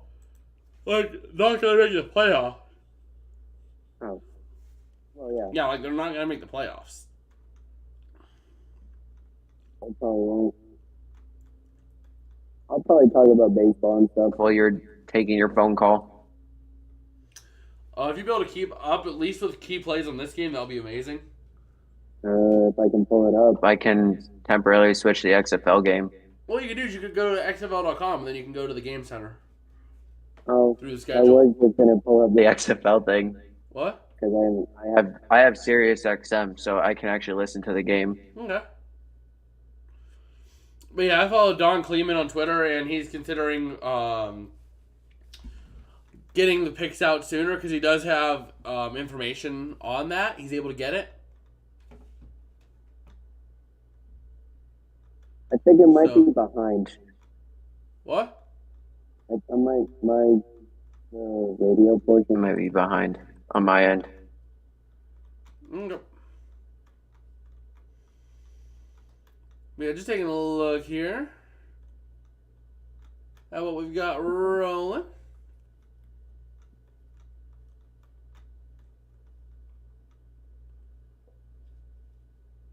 All right. Where is your poll? Buddy, where's your poll? Oh? Well, this guy I follow, I'm trying to find a poll because he put out a poll saying should he... Okay. With it being so close, I'm hoping he'll be able to tip the picks. Because he does have a way to tip the picks. I don't know if it's the Panthers, but someone's going to take Will Levis, and it's not the Colts. If he slides to 4, they're going to take him. I've heard... So apparently Vegas thinks that Will Levis goes to the Texans. I don't think they'll take him. I think they'll do something else. So... I don't think they'll take Will Levis.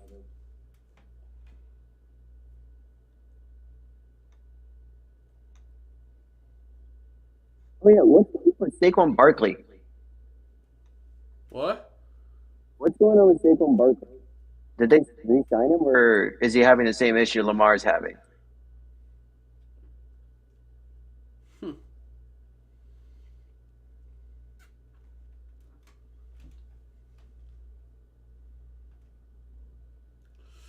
Okay. So here we go. Let's see what happens here. They're talking about they're talking about the empty formation. That's a first of the XFL. But here we go. DiNucci and shotgun having a Lindsey to his left, it seems. Gonna hand off Lindsey to the near side, trying to create some room. Not gonna get there. He's gonna be short by a couple, losing 2 on the play, down at the 3. Whew.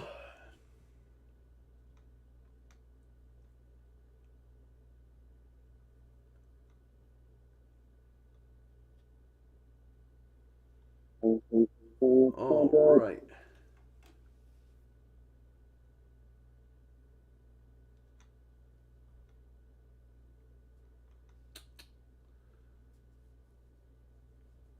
I'm just taking a look here.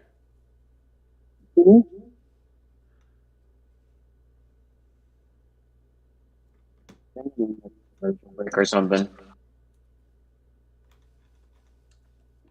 Yeah. All right. Commercial break. So here we go. 2nd and goal. We're at the start of the 4th quarter. I forgot to update this. Give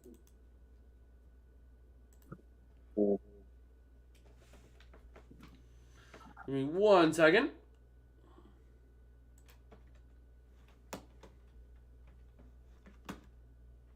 All right.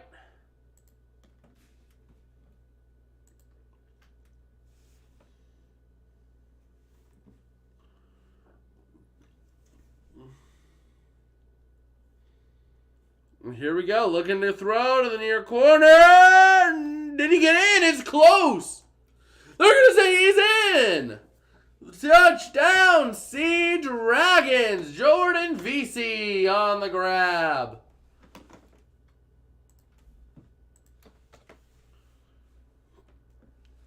All right. Panthers Stars, is that a USFL game? It is. What? I'm now listening to the Panthers and Stars game. And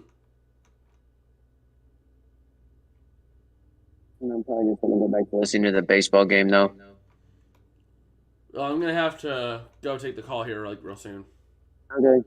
So I will pull up that XFL game. Thank you.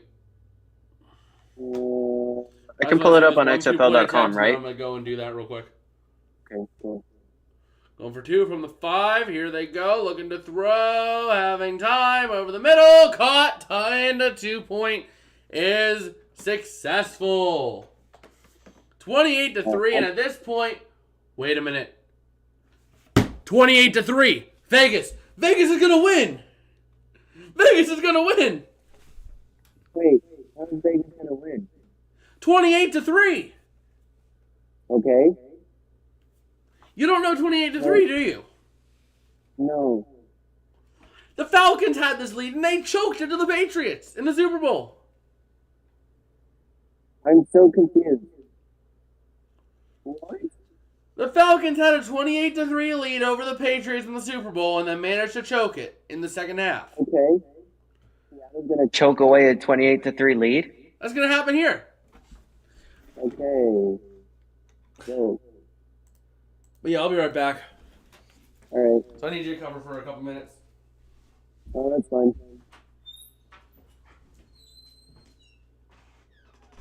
All right. Everly returned the kick to Vegas's 27. That was a 12-yard return.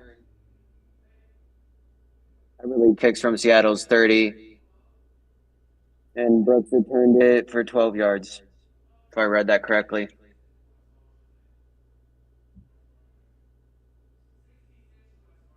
Feel free to ask questions and stuff.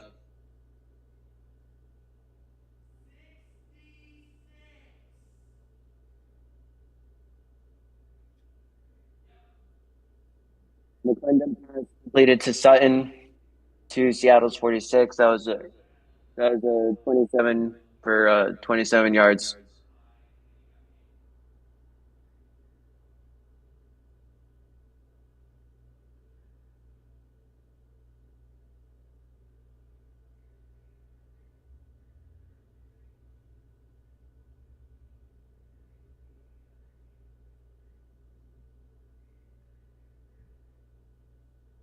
Oh, man, that takes forever to load the plays in.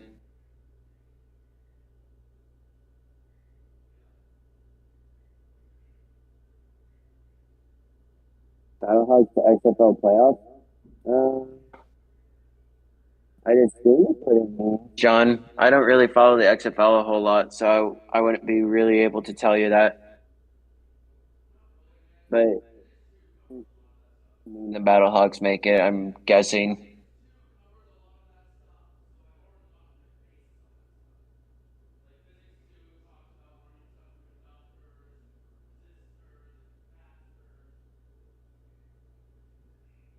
There was a penalty on the last play on Seattle. That is a 10-yard penalty.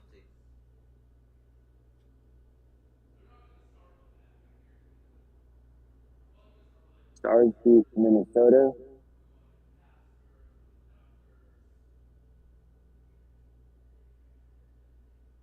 Okay.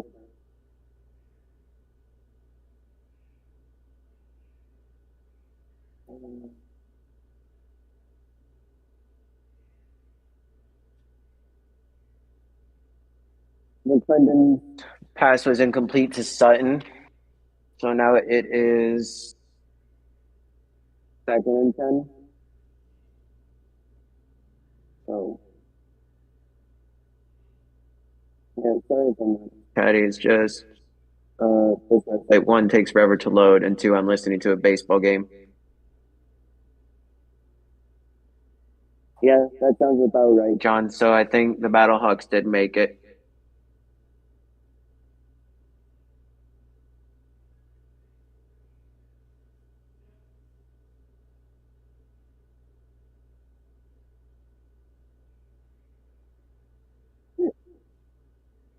And the baseball team I'm listening to, they were commentating on the Brewers losing to the Red Sox at home. All right, let's see. Any other plays? No, not yet.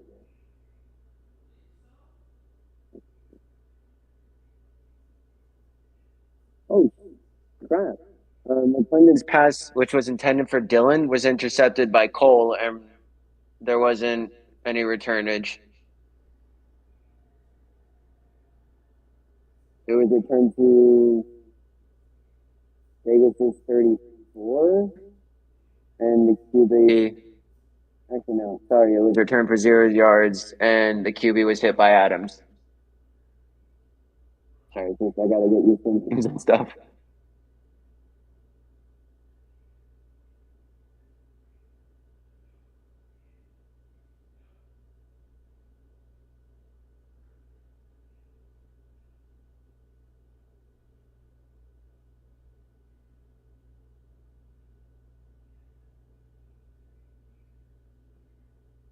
So 28-3. Seattle now has the ball. If I'm reading that right, Vegas is 34.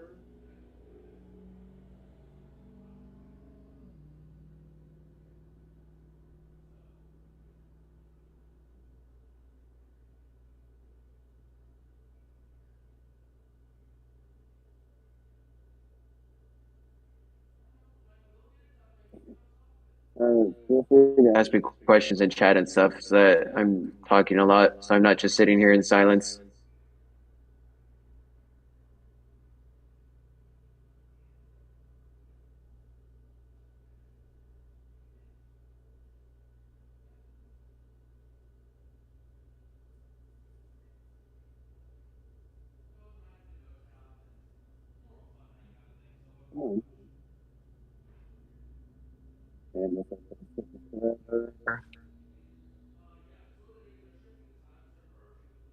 Yeah, he's coming back. He had to make a phone call, so he'll be back though. Dang. Well, baseball wise, the game is still tied 4-4 apiece, and they're heading into the bottom of the seventh inning. So yeah, he'll be back. He just asked me to try and cover for him while he's doing that.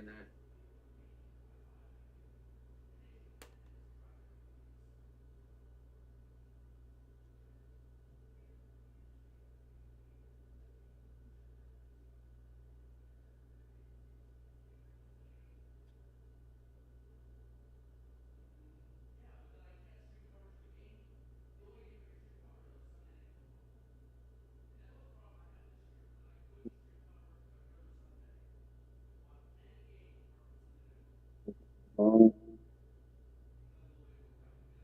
yeah, so going back to what you were saying, John, if I remember correctly, because based on what you were saying, I think that does mean the Battlehawks win the tiebreaker.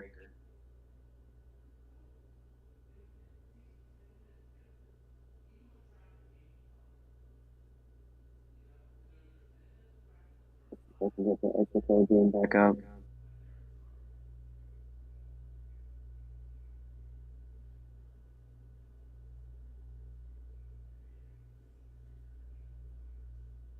Yeah, commercial break right now, at least on my end. So,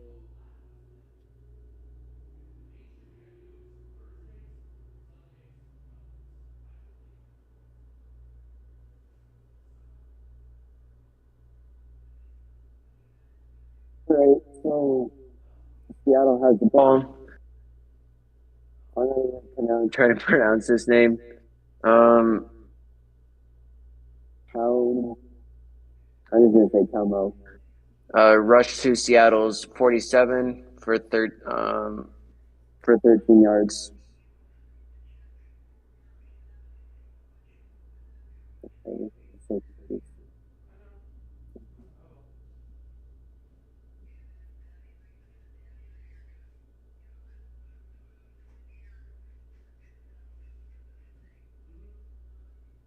Um, Hammond's rush to the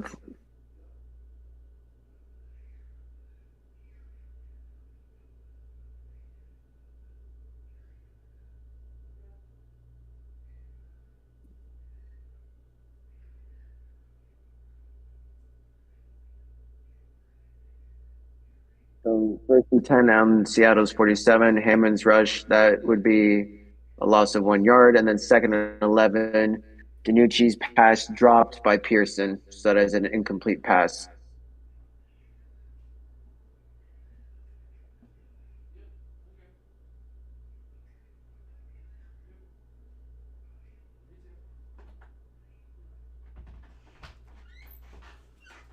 All right, I am back. I am back. Sorry about that. I had to make a call. The thing on my end was a bit laggy. Okay. Well, we're here. Seattle has the ball back. Yep, I see it. Seattle has the ball at their own 46-yard line. And here we go. Danucci going to take the snap in shotgun. Looking to throw over the middle. Deep. Has a man. No. Unable to reel it in is Jacor Pearson. Oof. Oh, David, you want to help me after this game?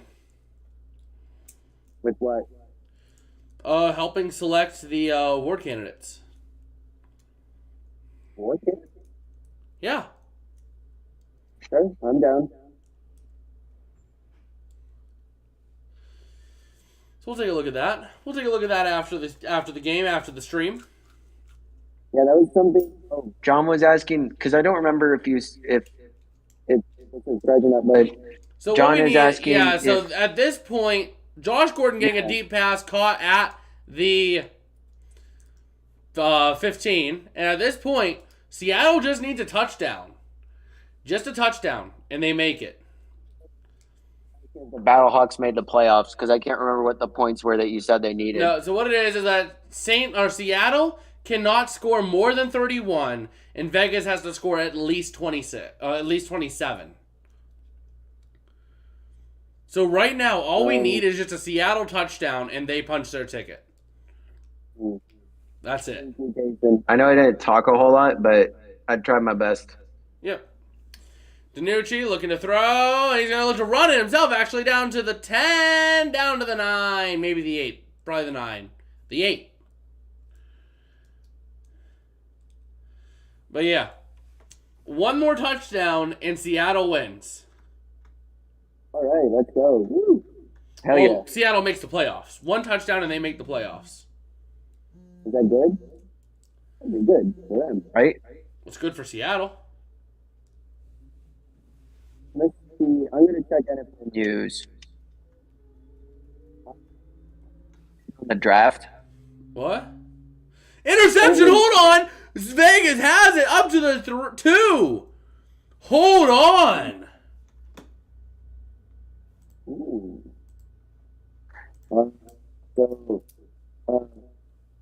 Apparently Will Levis has become a surprising favorite to go number 2 overall. Yeah, that's what I was saying. A lot of Vegas is now putting them at putting Will Levis at number 2.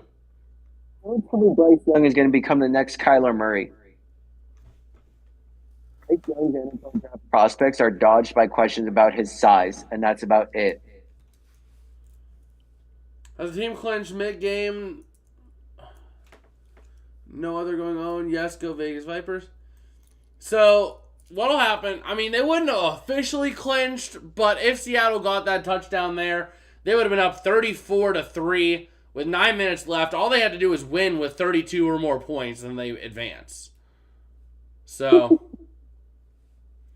gonna get a couple yards here. 3 yards on the next play here for Vegas. Did you see what happened? The NFL suspended like 5 players for gambling. Yeah. For betting on games. Yeah. Bro.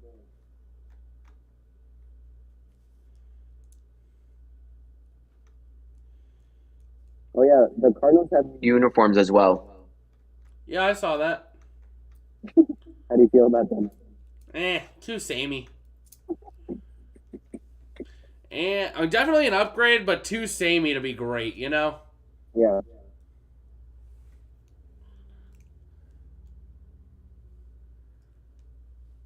And here we go. 3rd down coming up for Vegas. Cardinals, St. Louis, Arizona. The football team, the one that finishes basically last every single season in their division.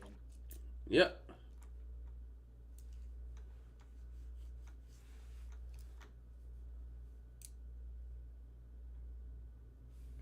And here we go, looking to throw it as McClendon is going to be caught to the 25, 30, 35, up to the 40, to the 45, up to the 48. Goes Sexton.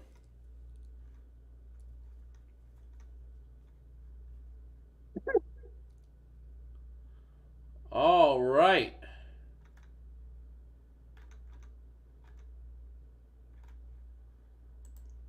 So here we go.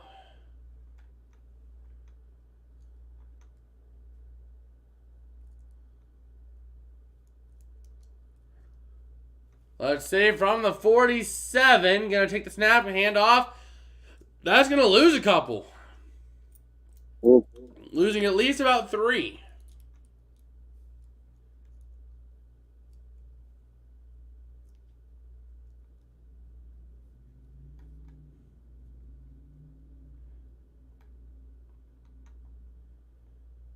All right.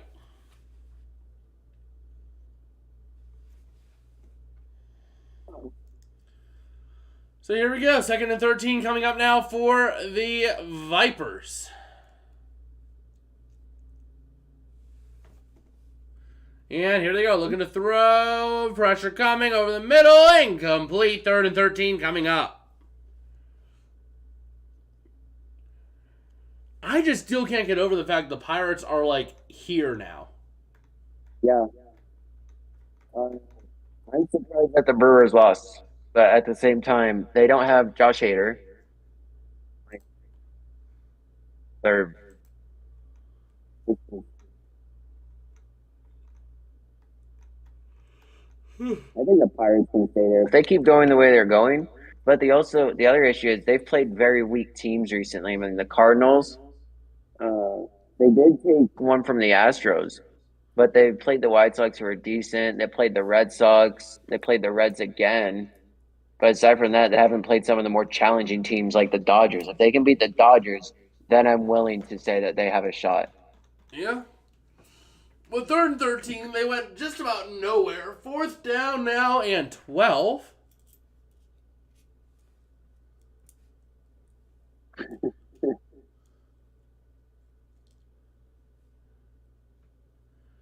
Huh.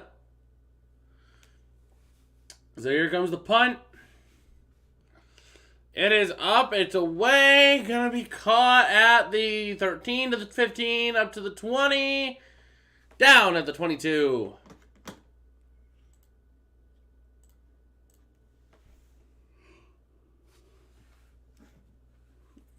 All right. There's a flag. It's the Mets game. What? The Mets game might go to extras.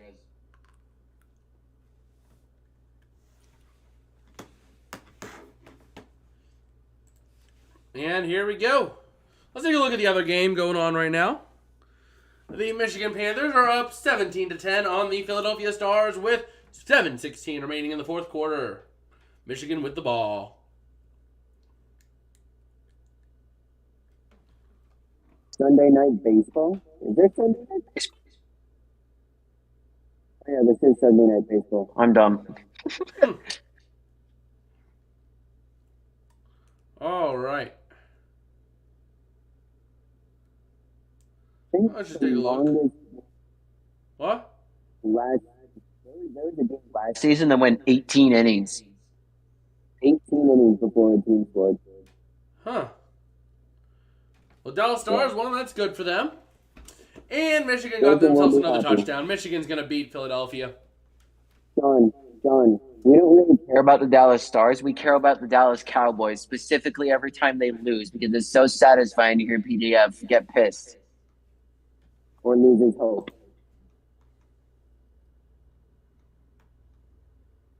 All right. I'll just take a look here.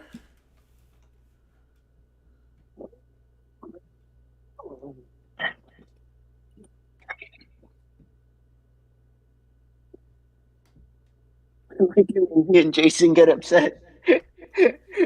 Huh. Oh, John, you missed quite a treat in the playoffs last year in baseball.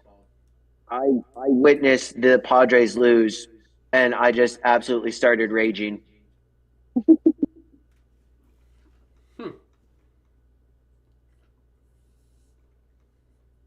All right.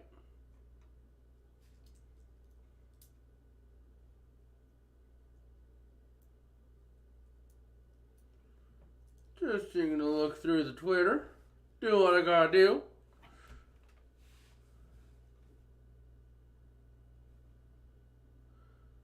Wait.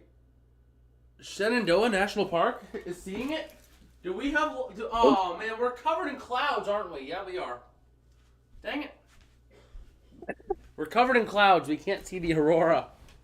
No. No. That sucks. Wait, let me see if I'm covered in clouds. If it's going to be visible that far south, that's the question. No, it's cloudy here. What? It's cloudy here where I am. All right. So you see them putting up all their stuff for Smith, the unfortunate fallen man today.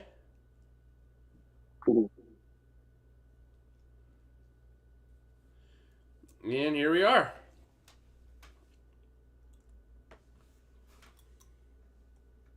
Archie, let us see.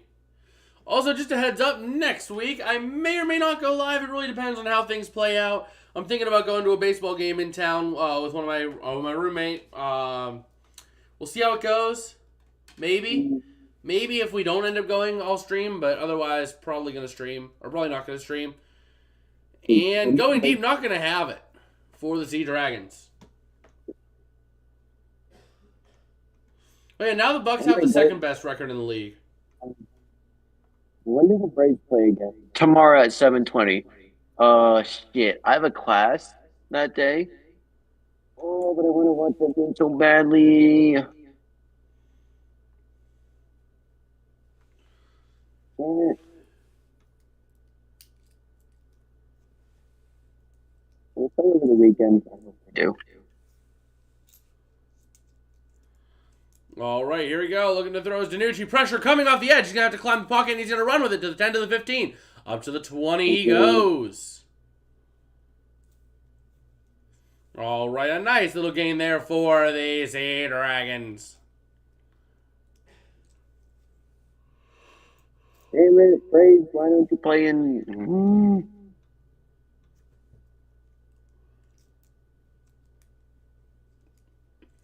And here we go.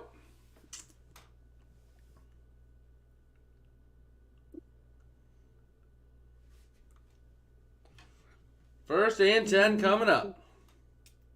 I can go see the Braves this next Friday. What?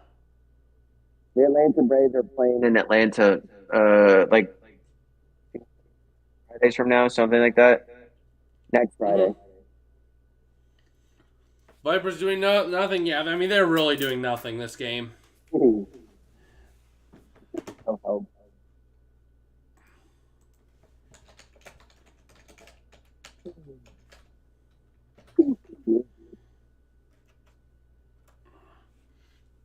All right.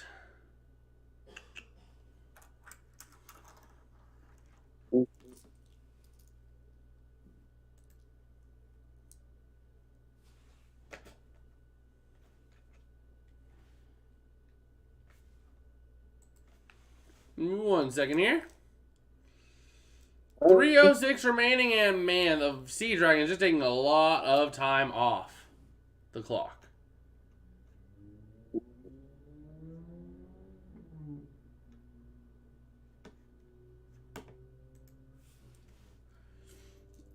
And here we go. Second and 1 coming up.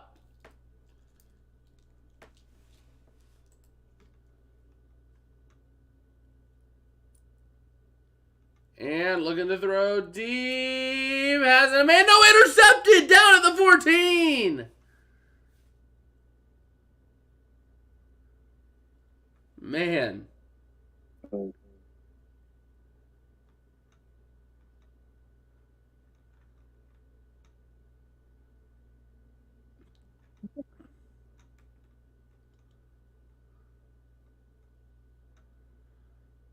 Oh, man.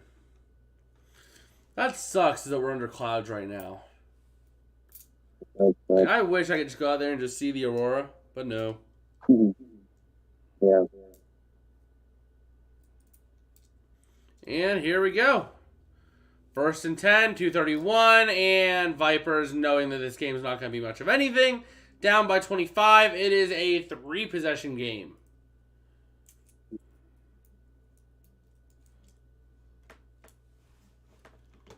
Man.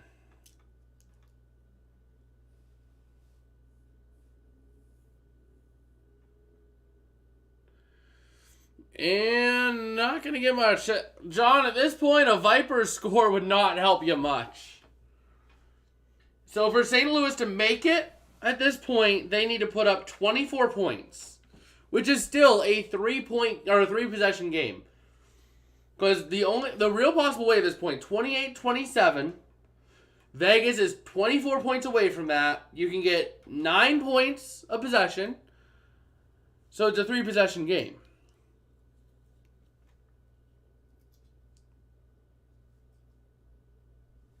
So, I mean, this thing's all but over. The season's all but over for these teams, and it looks like at this point, St. Louis is going to be going home empty-handed. Mm.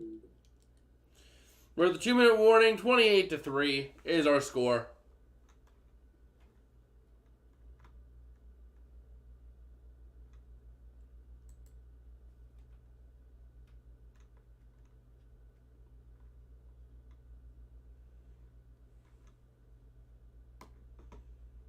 Man.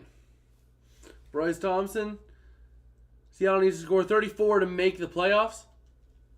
That's so I'm not sure on that. I mean, I've seen conflicting reports. The broadcast is saying one thing, but the Twitter side is saying about a lot of other things. So I'm not sure which way is the proper way. I think it was the one I saw on Twitter though, because it looked like it had the official.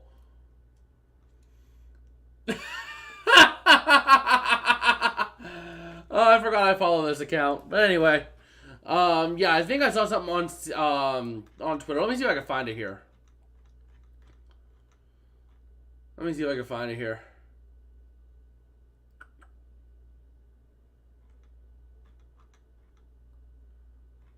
All right, where is it? Where is it?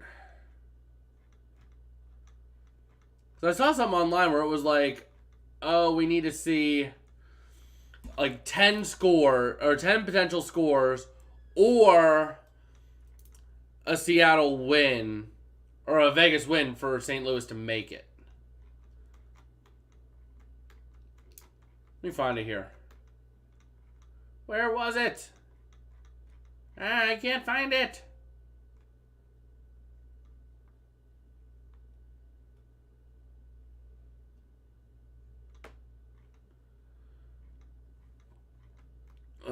Where is it? It was somewhere here. But from what I saw, it was like any of the scores from let's see here. It was, I think, as long as Seattle scored no more than 32 or no, as long as they scored no more than 31 and gave up no less than 27, then St. Louis would make it, I think is what I saw. So at this point, we need to see 24 points be scored in 2 minutes. 24 points in 2 minutes is probably not going to happen.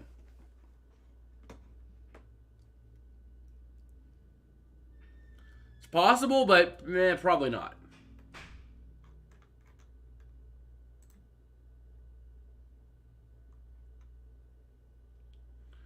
Okay. Well, we're back. And we're ready to see what happens here. The broadcast booth is just having fun with it. You good? Me? Yeah? Yeah, I was just laughing at what you were saying. So here we go. Looking to throw here, and McClendon gonna have a man. It's gonna be caught to the 45-40, 35-30, 25-20, 15-10, 5, touchdown. Wait a minute. Wait a minute. The ball was punched out just as he went into the end zone, so hold on a second. Hold on a second. Sexton had it. It gets hit out of his hands and shoots out the end zone. So, Blandino, I'm going to take a look at it. This could go either way.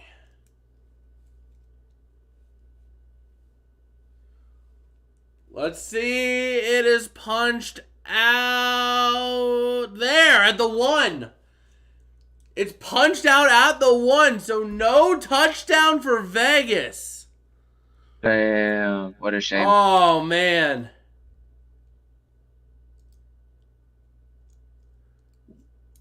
First and goal for Vegas. So they do maintain possession, but the touchdown has been avoided.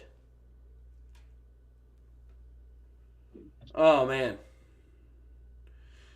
But with a minute 46 still, I mean, it's very, very, very unlikely, but it is possible. Now, at this point, even if Vegas does score and they have to convert a 4th and 15. If they don't convert the 4th and 15, then this game is going to be all but meaningless at that point. Pretty much, yeah. But here we go. Oh, man.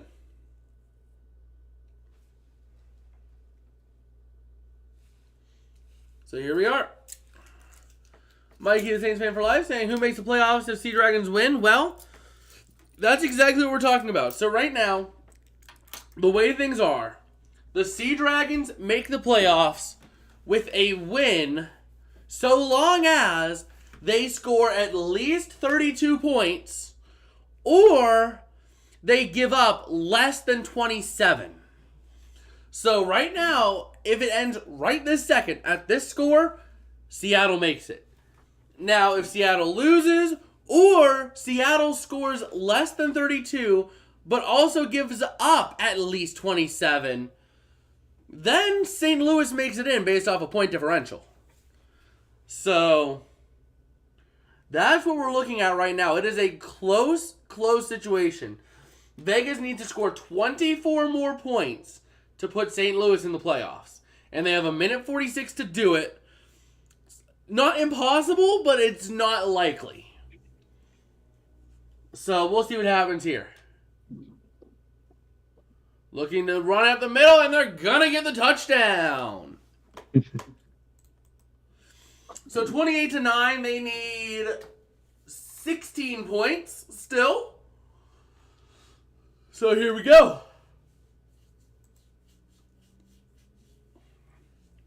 Or no, they needed 24. They got 6. They need 18. They need 18 points. So here we go. They're going to go for 2, which is sensible. And let's see it. Going for 2. McClendon in shotgun. Mikey's asking who's not in. Yep, give me 1 second here. McClendon looking to throw. Pressure coming. He needs this. Not going to get there. So right now, neither Seattle or St. Louis is in the playoffs. Right now. If the game were to end exactly at this score, at 28-9, then Seattle makes it.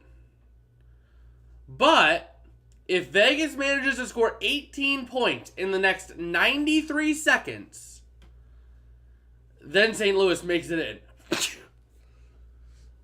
Ugh. I tried to hold that sneeze. It didn't go too well. But yeah. They have 93 seconds for the Battlehawks. And Vegas needs 18 points. 18 in 93 seconds. So we'll see. We will see. Do I think it's going to happen? No, but at the same time. Probably not.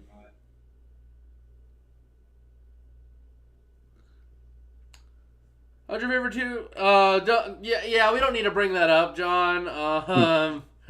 We don't need to bring that up, buddy. San Antonio was only like the worst team in the league by the end of the season. But here we go to the 20 up to the 25. They decided to kick it off? Vegas! What are you doing, buddy? What are you doing? Let him be happy. Jim Haslett paid off Vegas. He paid off Vegas. There's no way. He paid off Vegas. Jim Haslett literally paid off Vegas to win this game.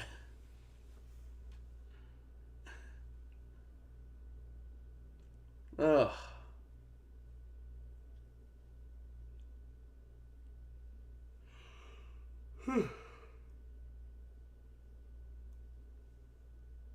All right. We only have 3 games left in the XFL. Think about that. 3 games left. Both semifinals and the finals. But here we go. Seattle just needing to cling on. Just needing to cling on. Gonna try to run it up the middle. Not gonna have much up to the 21. But let me actually see if there's an actual way to see what the actual score is. Or what?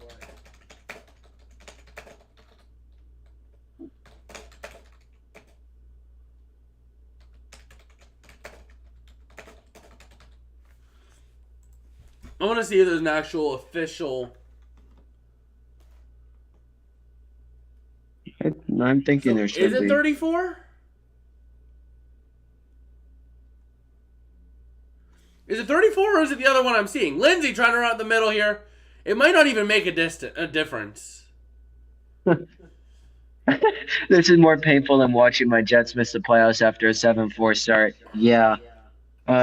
That's usually what happens when Zach Wilson tanks and then Mike White's So no right better. now, Seattle's not having any urgency, so I don't think that they need 34 points. I think they just need a win. I think.